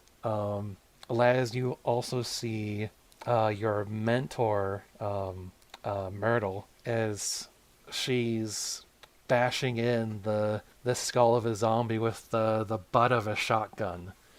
And the gauntlet is very thin here, so you all see a whole bunch of rats just kind of swarming around and helping take down these zombies too. Once they get in, they help kick some remaining ass, and then Adrian asks them if they want help here or if his pack should go into the Umbra and help there. Which side needs it more? And Basically, he's just wherever you need us, we're going to help. On top of we're going to help wherever we are. So yeah, one of the lupus that has taken charge. Another one of the Bonars that you know as she's called Sticky Paws, and she's in her lupus form as she says, with the Umbral Storm, there's and the thinness of the gauntlet here, there's no difference between here and the Umbra. fair enough. All right, guys. Whenever you see anything that's wrong or not supposed to be there, kill it. Simple enough. Sounds good to me. And as much as Isaac would rather use his rifle, he would use his claws and whatnot instead. Hmm. Yeah, down here in the sewer, you No. there's not enough room to shift into Krynos, but you can switch into probably like Glabro, Hispo, or Lupus and claw things apart there. Yeah, basically, if it doesn't breathe, kill it. Well, we go. And that's what they do. All right, so it's probably another hour, maybe an hour and a half before the fighting is finally over for good. You clear out the sewers of the dead, and above ground, they clear out the graveyard, and the cleanup starts to happen. And there's more than a few celebratory cheers as the group of you and the others that were in the sewer finally make your way back up topside.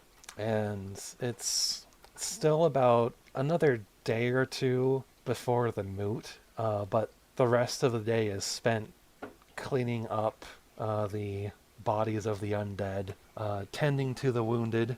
Fortunately, there is no zombie virus. This isn't some sort of disease outbreak. Thank God. Yeah, that's all we need. Ghosts and real zombies. And then as the storm finally breaks apart and the rain finally settles down into just a drizzle, and then later in the evening it's gone. The ghosts outside of the city, the soldiers going through the motions as they relive their final moments, they start to disappear. And it seems for now, Saint Denis is finally calm and peaceful for the moment.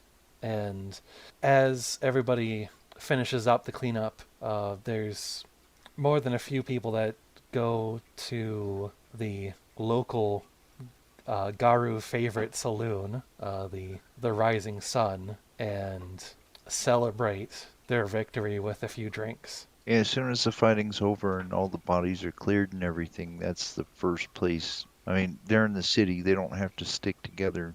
So basically, as soon as he can, he breaks away and rides his horse over to the Rising Sun to find his kinfolk. Okay. Yeah, the Rising Sun is barricaded up a little bit. The people are starting to tear the barricades back down and peel the boards off the windows to kind of go back to life as normal. But your kinfolk are safe and sound. And Isaac would figure that his parents were alright since one of them is a guru. Mm-hmm. So the other kinfolk parent would be just fine. Oh yeah. Yeah, definitely. He's just gonna, since the fighting's over and he's not needed, he's just gonna wander the city for a while. Okay. And Laz, is there anything you would like to do post battle? Probably get that water. Or look at that water. He has nothing but moonshine to drink.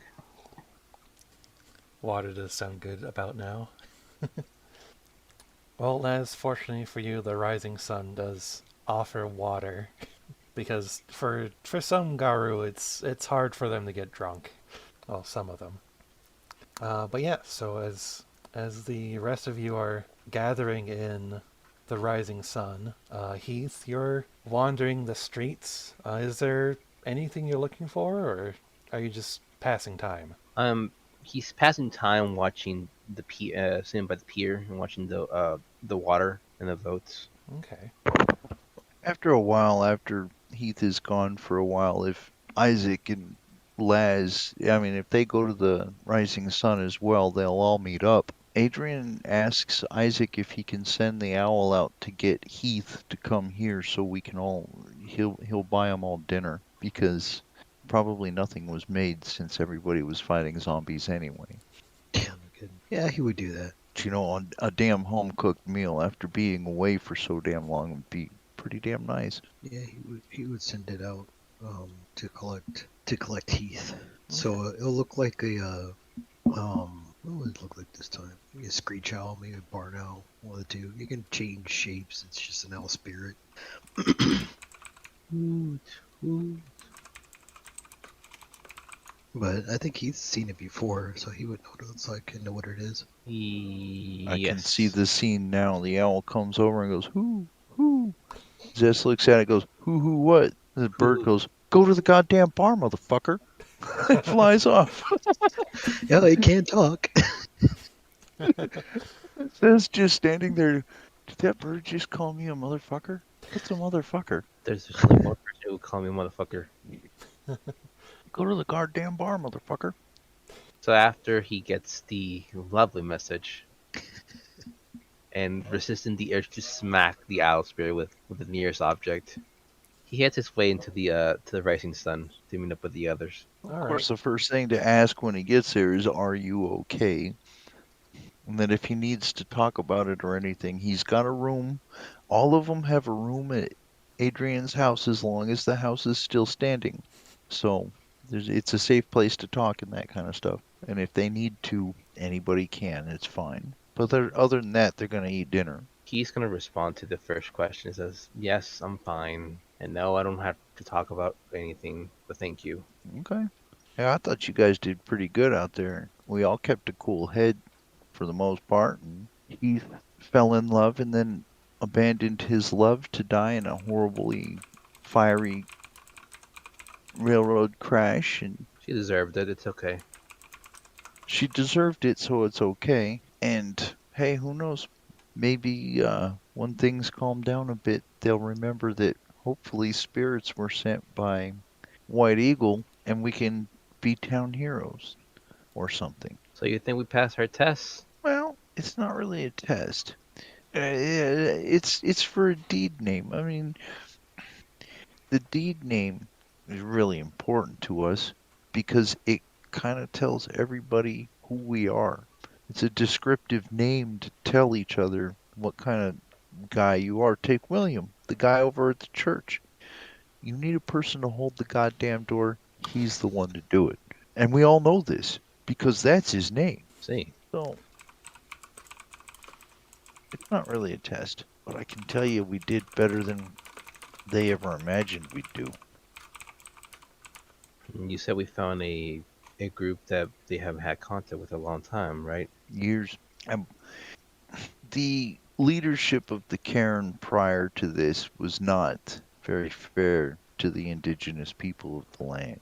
It's a story that's actually sadly very common, but maybe we have a chance to fix it. And that's partially because of how we acted when we found her and when we went there. I'm sure Les, I'm sure when Les goes out and makes his epic poem or his song or interpretive dance, whatever he feels he needs to relay the story properly, we'll all look good. You got this, right, Laszlo? And Les says, "Yeah, I think so." He's got it. Good enough for me. Storytelling isn't exactly my forte. It's not mine either. That's why it's his job. You're the protector. He's the storyteller. I'm the politician. Isaac's the ragabash. The what? The ragabash. Who are we bashing? Who is he bashing? You behind your back usually. Yeah, I I would was not. never do something like that. Ever. You say he's gonna have night terrors when a few days, right? Night terrors? Oh no, I'll be very awake. Matter of fact, you're probably going to be seeing the same thing I see considering how thin the veil is right now. Yep, we're about to have a bad few days. So, you guys are going to have the bad days. Me, I'm kind of used to it. So is this normal then, though? You mean the Ev- zombie every party going on out there? Far that I've never seen it around here. This is Well, this is probably way more extreme than it's way more extreme than I've ever seen it. I've never seen ghosts and zombies before, but I've never heard of it being this bad without something else worse going on. But we had the storm, so hard to say. storm itself wasn't exactly normal, was it? At least in this part of the woods. He glances around to make sure it's only like kinfolk around him. He's trying not to speak too loud, but he shakes his head and says, "No, it wasn't normal." I figure as much. Yeah, and the weird thing is storms like that usually don't happen this far east. So it was especially not normal. I got a bad feeling in my gut. I do too. And that's why I'm really grateful we found pretty much. Uh, yeah, which is why I'm glad we found our wayward cousins because we're gonna need as many as we can get. I'm just wondering what else is going to try to sneak over here. And his voice lowers considerably. So, do you think it has to do, or rather, how much of it being this far out does have to do with the oil fields by Valentine? Those were just recently constructed, weren't they? They're There's still some, being constructed. yeah. I don't think they have much anything to do with it unless As far as I know, this has been a long time coming. This storm. It has? Oh yeah, they're happening more and more across the West. It's just, it was bound to come here, but what if they drilled down into something in the oil fields? possibility. A lot of nasty beings stay under the earth. God, what if they hit a bane, a really big bane? Basically, That he could cause the storm. could. He kind of says quietly to Heath and Laz in case they don't know. Bane, you know all the good spirits has been helping us. The annoying bird and my owl and whatnot. Those are good guys when they Well, want to be. turkey, The turkey Banes are the nasty spirits. The ones that there's really want to cause damage to anything around it. their spirits tainted by the worm. Mm. Much worse than the spiders we were looking at. Spiders are interesting in the right company, but Banes, you don't want anything to do with Banes. Well, I was kind of worried at first when we saw all the people and stuff. I thought that they were, what do they call them? Wildlings, wormlings, Yeah, for more. Fomoring. It's more of a proper term for them, though. Yeah, in the Wild West, the Fianna call them Fomori. I think in the Wild West setting, most people Yes, call them mockeries. But mockeries. That's the word I was looking yeah, for. but we can go with Fomori because I'm So gonna forget. they're mockeries of things that are living, things that are good. Yeah, I mean, Banes can jump into dead bodies and animate them. Banes can jump into living bodies and take control, like a possession, like the devil or whatever. That's why we had to make certain that the ones that were coming back were just following what they did right before they died and not actually doing something nasty. It's quite possible that some of them caused this so they would hide them walking around being nasty. We don't know yet. Let's see.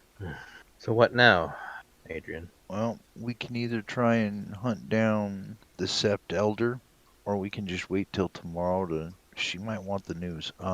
Should Why probably don't go we? meet up with him. Why don't we hunt her down after dinner, and then ask her if she wants the report now, or if she wants it within the next couple of days, or even at the moot, either, one way or another. And then we'll just. I don't know about you guys, but I'd like to lay down in my bed for a night, change my socks, and feed her nasty. How bad that sounds nice. I think I can tolerate the city for a little while. Just until after the moot, we've got to go back out and find the man that was paying off the poachers. I mean, Hmm. yeah, we got to do that. We got to find the kids up in Oklahoma. We've got to figure out what the hell caused this storm. There's a lot of shit to do. That we do.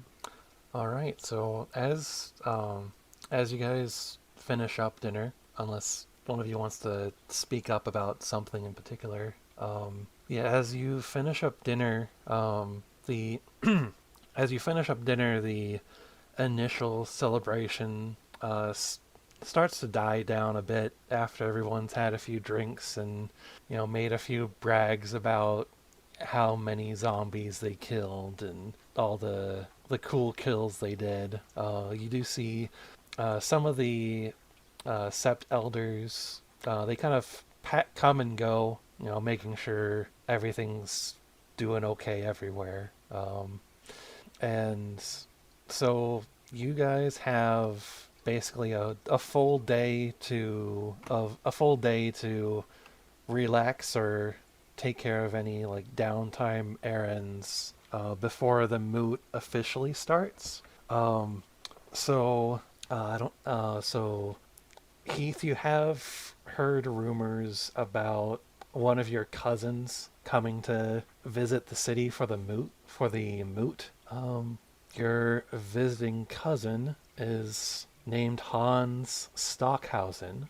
His D name is Descends from Above, and he is the alpha of his own pack. And if you want, we could say that you've met him once before, or this could be Heath's first time meeting him.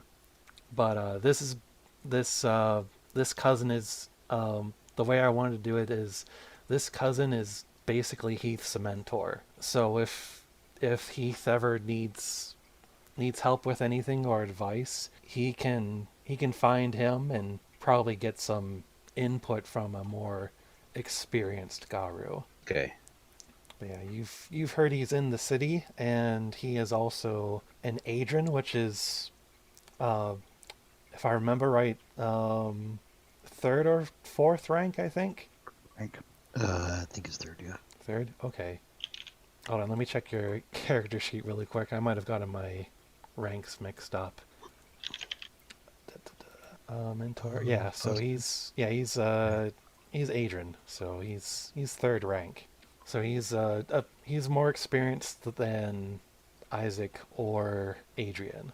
But yeah, so you guys have the next day to talk to kinfolk, talk to other Garu, or just take care of any downtime stuff you want. Um, he of course doesn't mind if the pack wants to do other things, but he does want to take the whole pack in front of Margaret Yep, that's her name. just to check in and let her know, see if she wants to know what they've been up to, or if she wants to wait for the moot, because usually the moot has a purpose and it's not what did this pack go out and do. That'll be later when they're bragging about it, but Mm-hmm. but just see when she wants to meet up and hear about the Ukatena. Okay. And then, was there anything that Isaac wanted to do? Well, Isaac might be kind of keeping to himself for the most part. Okay. Kind of mentally preparing himself for the veil getting even thinner and wraiths coming to say hi when he doesn't want to talk to him. He would probably see if his parents are still in the area Okay. since it's been. They're kind of outside of Saint Denis, kind of like where the God, what word am I looking for? Net farm. Like out in the swamp, or? Well, no, kind of. Well, I guess it's farm. Where most of the farms were, kind of like where the railroad was. Oh, Not the ranches, but oh shoot, what's the name of the town? I have it in my notes. Hold on. Over in.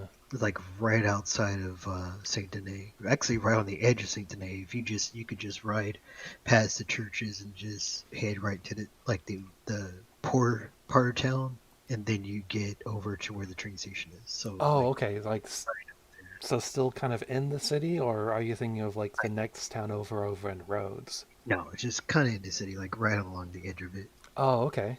All right. The other direction of Rhodes, not that direction. The other direction. Okay. Towards Van Horn. Away from Rhodes. Away from Rhodes. Yeah, no. Rhodes, it's too pale for their taste. Too pale for their taste. Yeah, because they tend to avoid roads for reasons. Oops, sorry. But yeah, he would go just to see if they still were there, if they are there, if they got the money that he would send to them. Mm-hmm. Kind of avoid their ire when it comes to that. Other than that, yeah, he'll be sticking close to the pack. Mostly Adrian, because Adrian's been around him when he's had his whole issues going on too. Oh yeah. But he would check on Les actually, and ask him like, this is going to be your first moot, right? I don't remember if it is, but are you ready to kind of build up the pack a bit, tell you stories? Okay. Let's see what everybody else wants to do, and then we'll basically go through what everybody wants to do one scene at a time.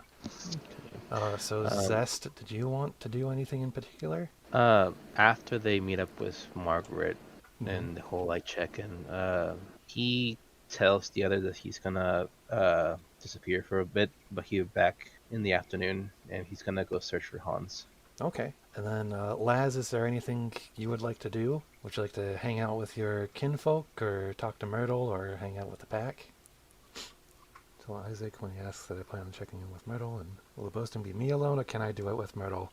Um, you can, you can do it with Myrtle if you want to. Like you could ask her before the moot starts. Like, hey, do you want to help me hype up my pack? And I'm sure she'll be more than happy to help you. It'll actually make hyping up the pack a little bit easier. It'll lower the difficulty. Yeah, duet rhythmic telling thing. All right, so we'll start with everybody meeting with Margaret, and then we'll go from there and roleplay things out. So you guys are the group of you, the pack, finds where Margaret lives easily enough. Um, well, in the morning, she is actually over at the church. Um, yeah, in the morning she's over at the church, not to pray or anything, but it looks like that seems to be where the Black Furies seem to kind of gather. There's a group of them in the city that basically infiltrate the church and try to help people out through there. And while it's still early in the morning, before any church services or anything, you catch her talking to another one of the local Black Fury packs, and when they leave, she notices the group of you and says, "Oh, good morning. So how did your journey go? How is the rite of passage?"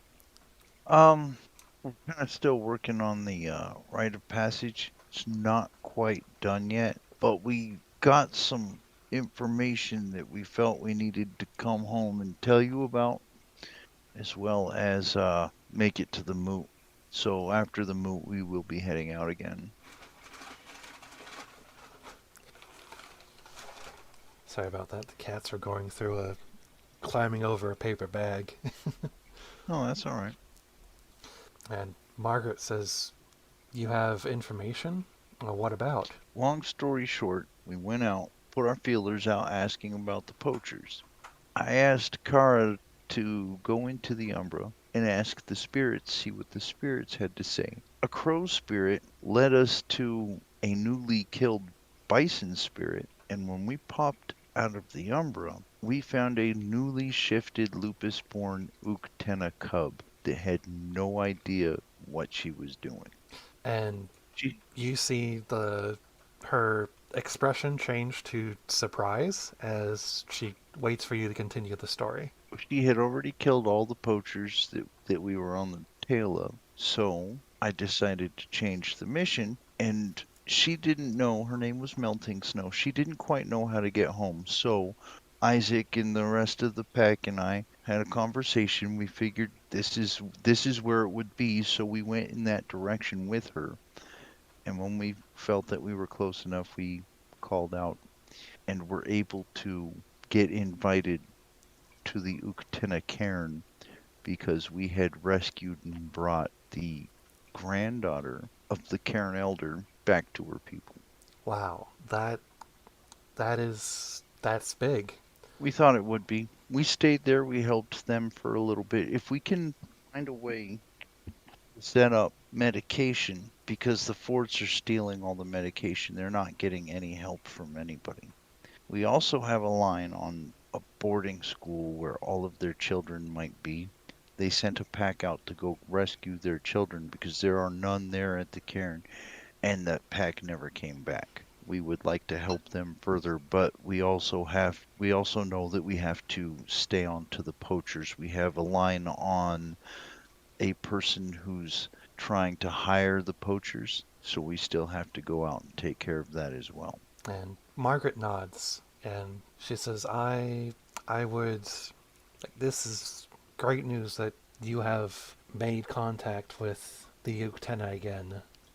My predecessor, he was part of the I he was my predecessors were part of the original group that came and colonized this land, but they did so at the cost of a lot of blood. The From the stories I've heard, at least from what the Thurges tell me, from what Moon's shadow tells me, the Garu that settled this city, they pushed the Karen's original spirit away, and it was and it's only thanks to the Bonars that came with them that this cairn still has any power left in it.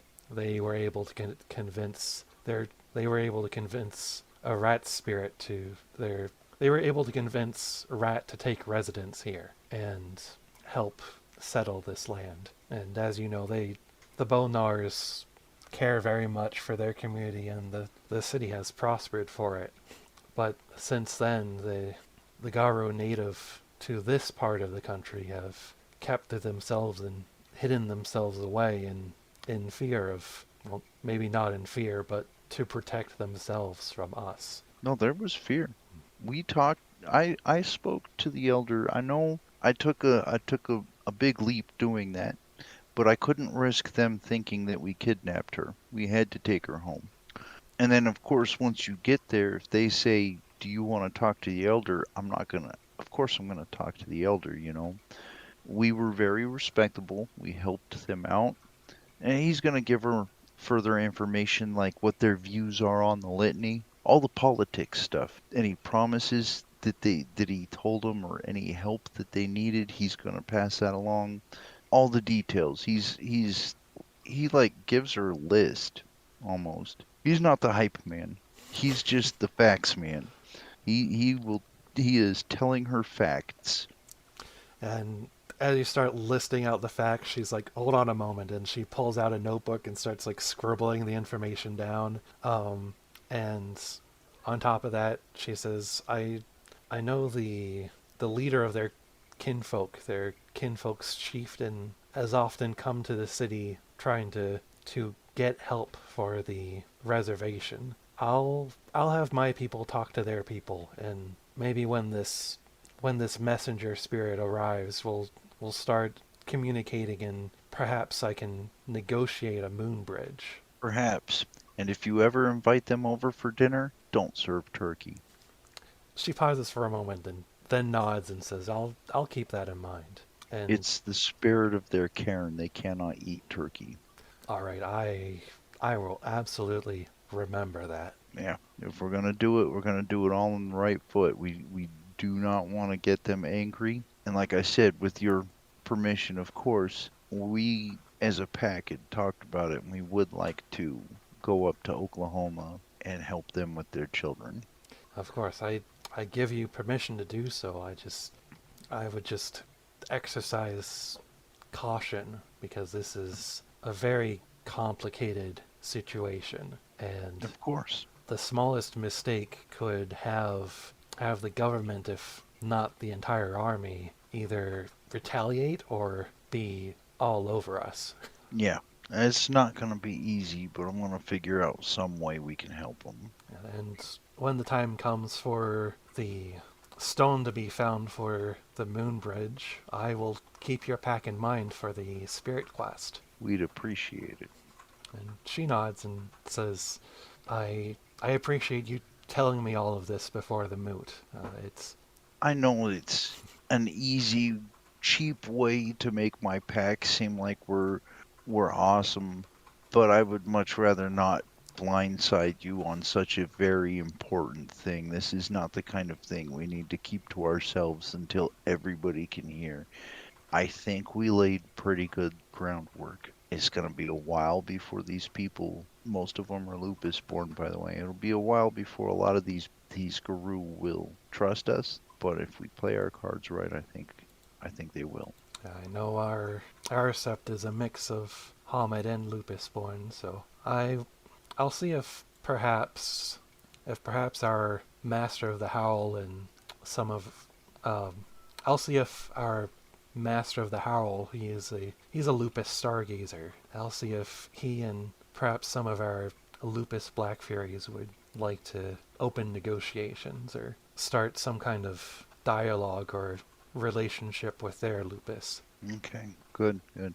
The elder said he might be sending spirits out to talk, but just in case, he pulls out the map he had with them the whole time Mm-hmm. and he hands it to her and says, "I've marked to the best of my ability the boundary of their land on this map. And So if all else fails, we can find them again." she nods. And are you giving her the map? Yeah.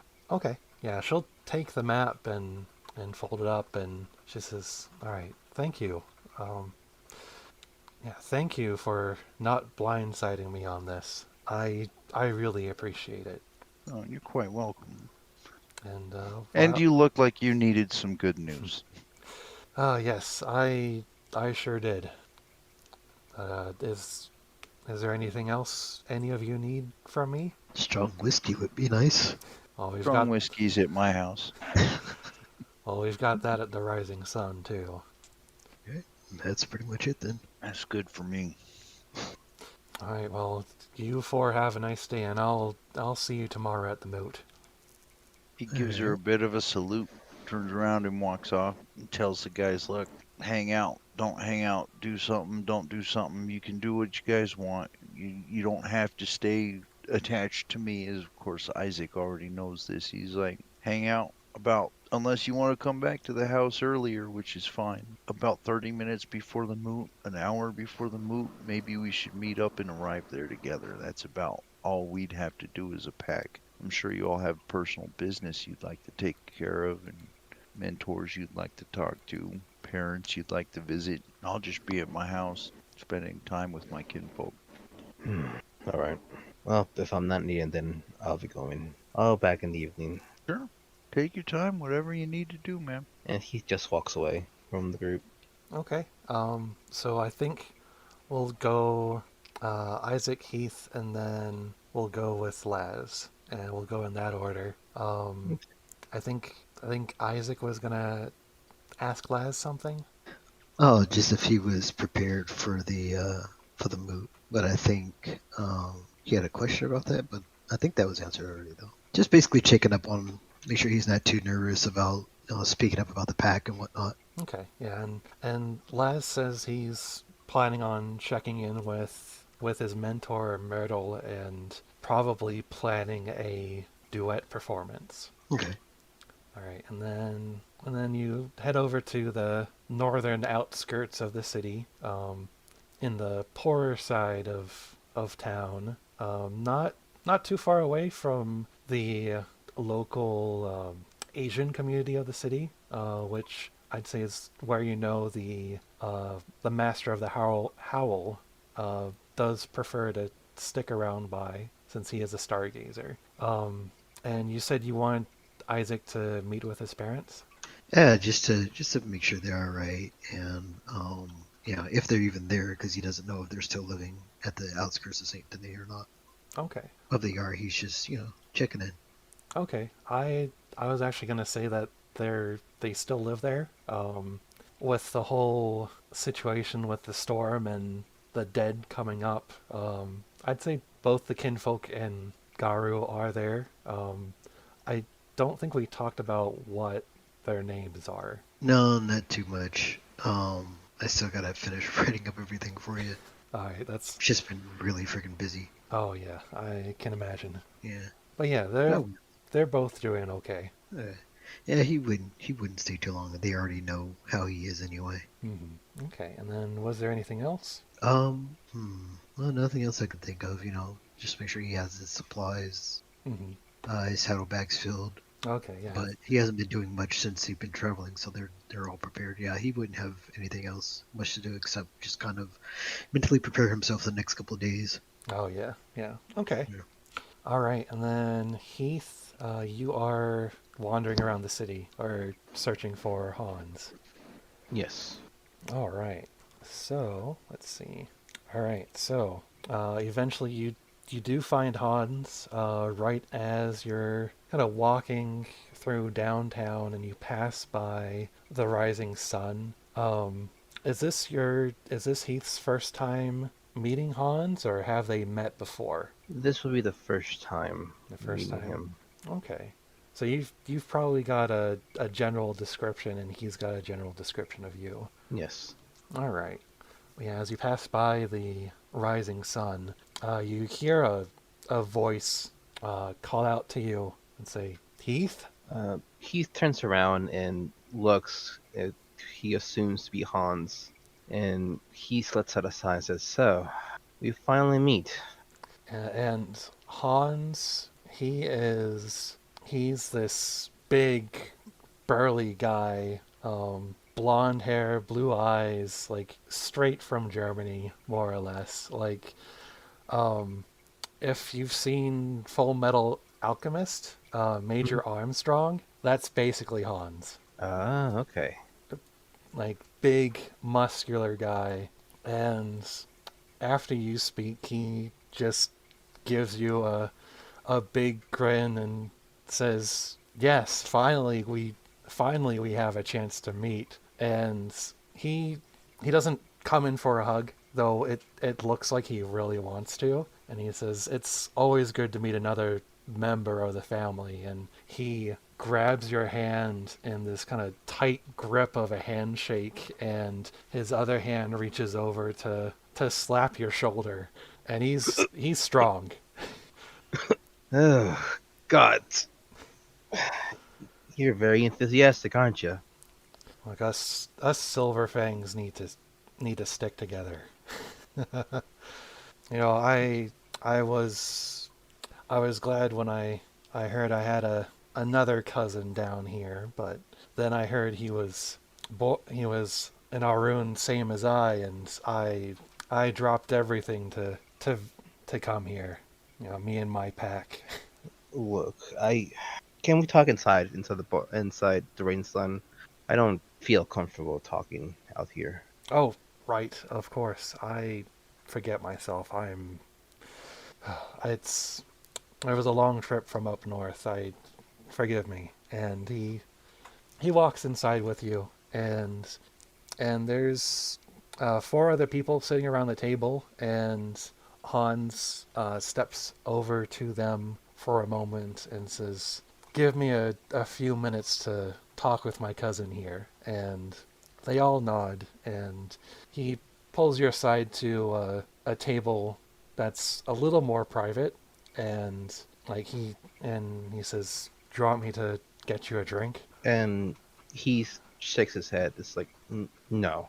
Look, I after the meet, I know you're gonna go back to the north, so I think it's just best to talk it out before you do. I look, this is very difficult for me. It hasn't even been a full damn year since I got thrusted into this thing. I barely know anything about having the pride of a silver fang or anything for that matter. Hell, like right now, I've been going through my rite of passage.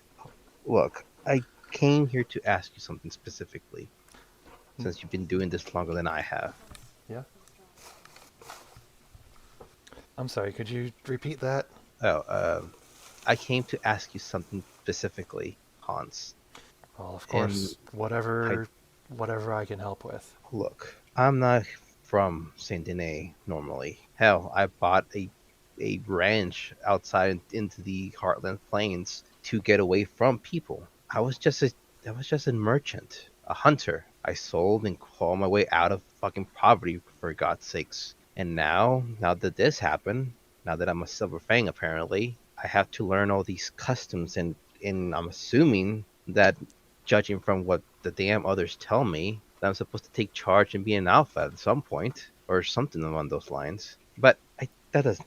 Well, I'm getting off topic. Look, my question is, I still have not much family, but something very close back in Emerald Plains, and the fact that I'm now this, coupled with the fact that what I've seen through my travels, people are goddamn afraid of me. How do you do it? How do you control the rage within you so it doesn't leak out and basically become a fucking walking repellent? And Hans thinks for a moment, and that's kind of, you see his expression change from like happy to see you to something a little more serious, like let's go down to business kind of expression. And he gives a nod and he says, it's for those born under the full moon, it's not easy. They're our best connection to humanity, to having a somewhat normal life, is through our kinfolk, and sometimes some Garu don't even have that. But my suggestion would be to speak with a Thurge and talk to them about getting more in touch with the spiritual side of our culture. Because Garu are not just warriors in this world, in the physical world, but we are also part spirit. We belong to two worlds. We are two halves of the same coin, basically. My suggestion would be to practice meditation, to bring yourself closer to nature, to Gaia, to the spiritual side of our lifestyle. It's not going to be easy, especially with someone that has had their first change as late as you have. Hell, I was 15, 16 years old when I had my first change. Most people are younger when they go through their first change. Some Great. some I'm a are late. some are late bloomers, for lack of a better word. But that is not something to be ashamed of. It's just going to be a bigger adjustment for you. It's going So to what? take longer. So what do you suggest about people that I have back in Emerald Ranch? I don't think any of them are really, like us. And so I haven't gone back home in basically this entire year because I saw what normal people feel react when they even just get close and talk to them. Let alone people that know me, that basically took me in when I came to Saint Denis. I know that I have to get used to this. I have no choice in the matter. Not anymore. Whether I wanted this or not, it doesn't matter. And maybe I can't become like you and a leader among my pack. But I want to know if I can ask you for advice even after the moot. Is there a way I can reach you? Because you live, if I remember correctly, you live far up north. Well, I live up north, but my pack and I, we travel all over. In fact, I plan on staying for a few days longer. My pack's thurge tells me that a storm like this hasn't been seen this far east yet, so I may be maybe staying for a few weeks longer, at least for as long as your sept leader can tolerate me. And he laughs a little bit and he says, but as as far as leading a pack goes and the pride of the Silver Fangs, our tribe's patron spirit, Falcon, he wants us to strive to be the best we can be and then better than that. That is the essence of what he wants for us, what he encourages us to be.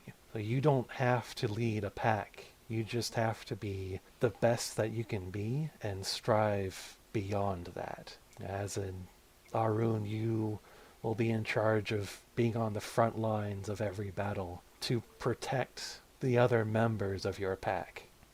You just focus on doing that, and when the time comes, if you feel like you deserve a better position or more recognition for what you've done, then step up for it, announce it, whether it's a position in the sept or even leadership of your pack.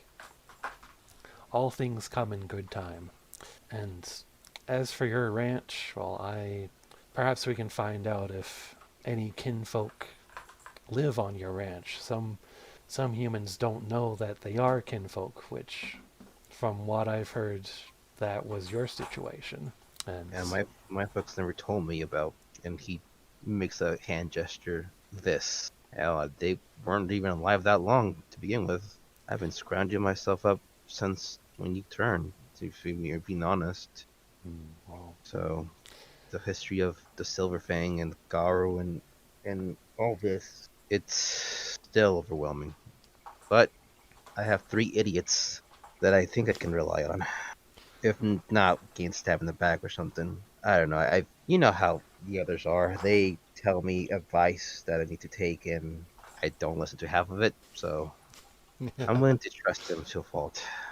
that doesn't But sound too different from my pack, but I'll maybe we can see and find out if you do have kinfolk that work at your ranch. If so, then you could have them run the ranch for you and send some of the money every once in a while, or I can pull some strings on my end and see if there's Silver Fang kinfolk that wouldn't mind running a ranch. The kinfolk are meant to support us while we do all the fighting.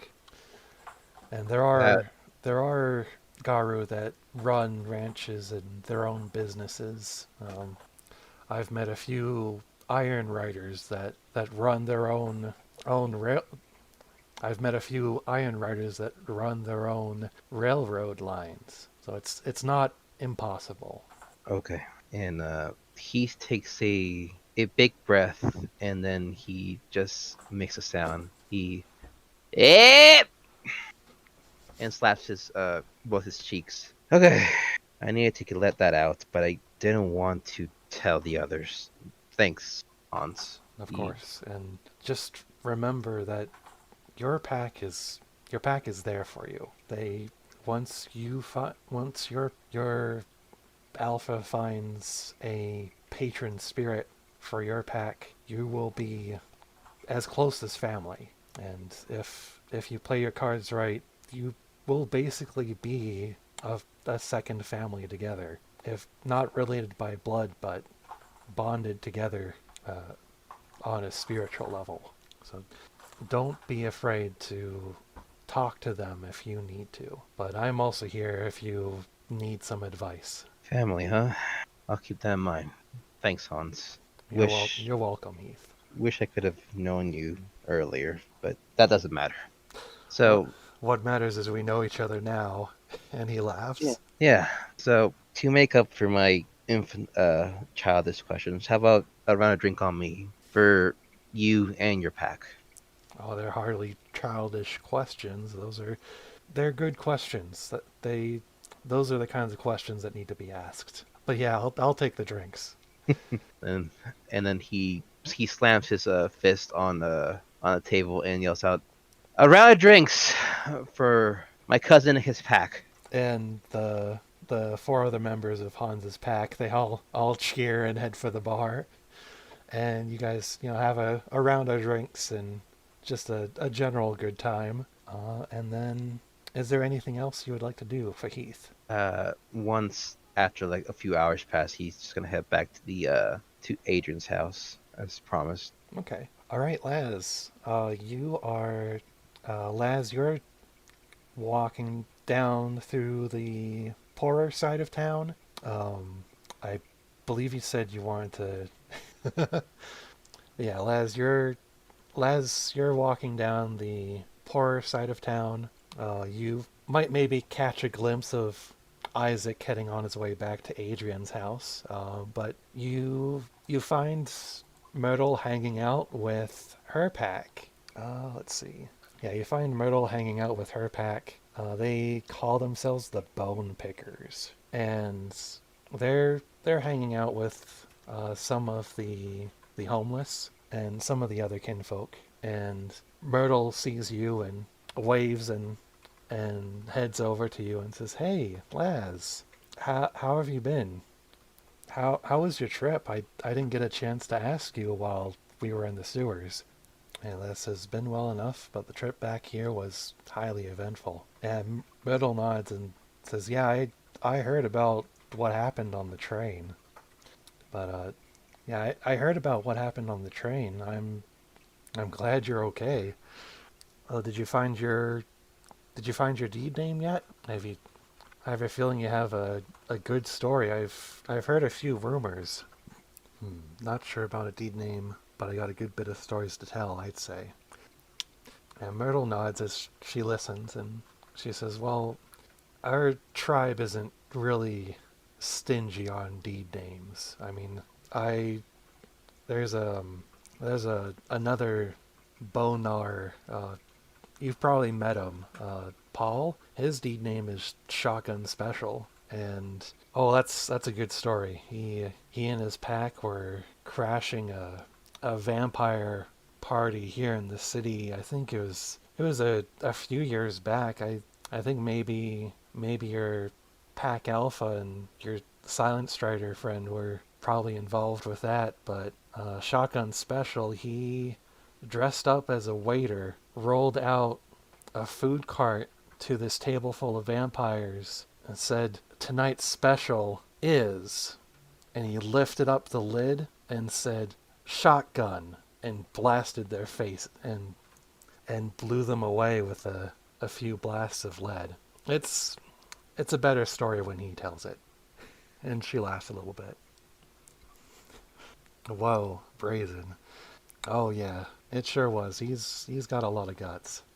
But yeah, our tribe isn't too picky on deed names or status or anything like that. Just, as long as the story is good and you're the star of the show, that's all that really matters.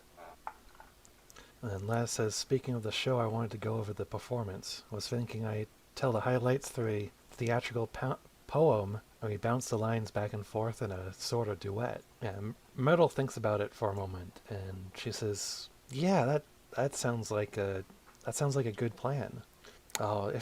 If you want, I could meet up with you later and we could practice some of the lines. Maybe we can give your pack a little preview of how we're going to brag about your trip. Yeah, sounds good. And Myrtle nods and says, all right, awesome. Well, I'll catch you later. I think I know where Adrian lives. He has that big house with all the crows, right? That's the one. All right, that's the one. All right, and I'll catch there. Blah, blah, blah. And Myrtle nods and she says, "All right, I'll catch you later then, Laz. I'll meet up with you later this evening, and that should give you time to write out the poem." All right, Laz says, "See you then." And all right, and then Laz, is there anything else you wanted to do other than head back to Adrian's place? Oh yeah, you can say hi to the birds. All right. Okay, I was just giving Laz a moment to type because it looked Discord was telling me he was still typing. No problem. Alright, that's all then. Alright.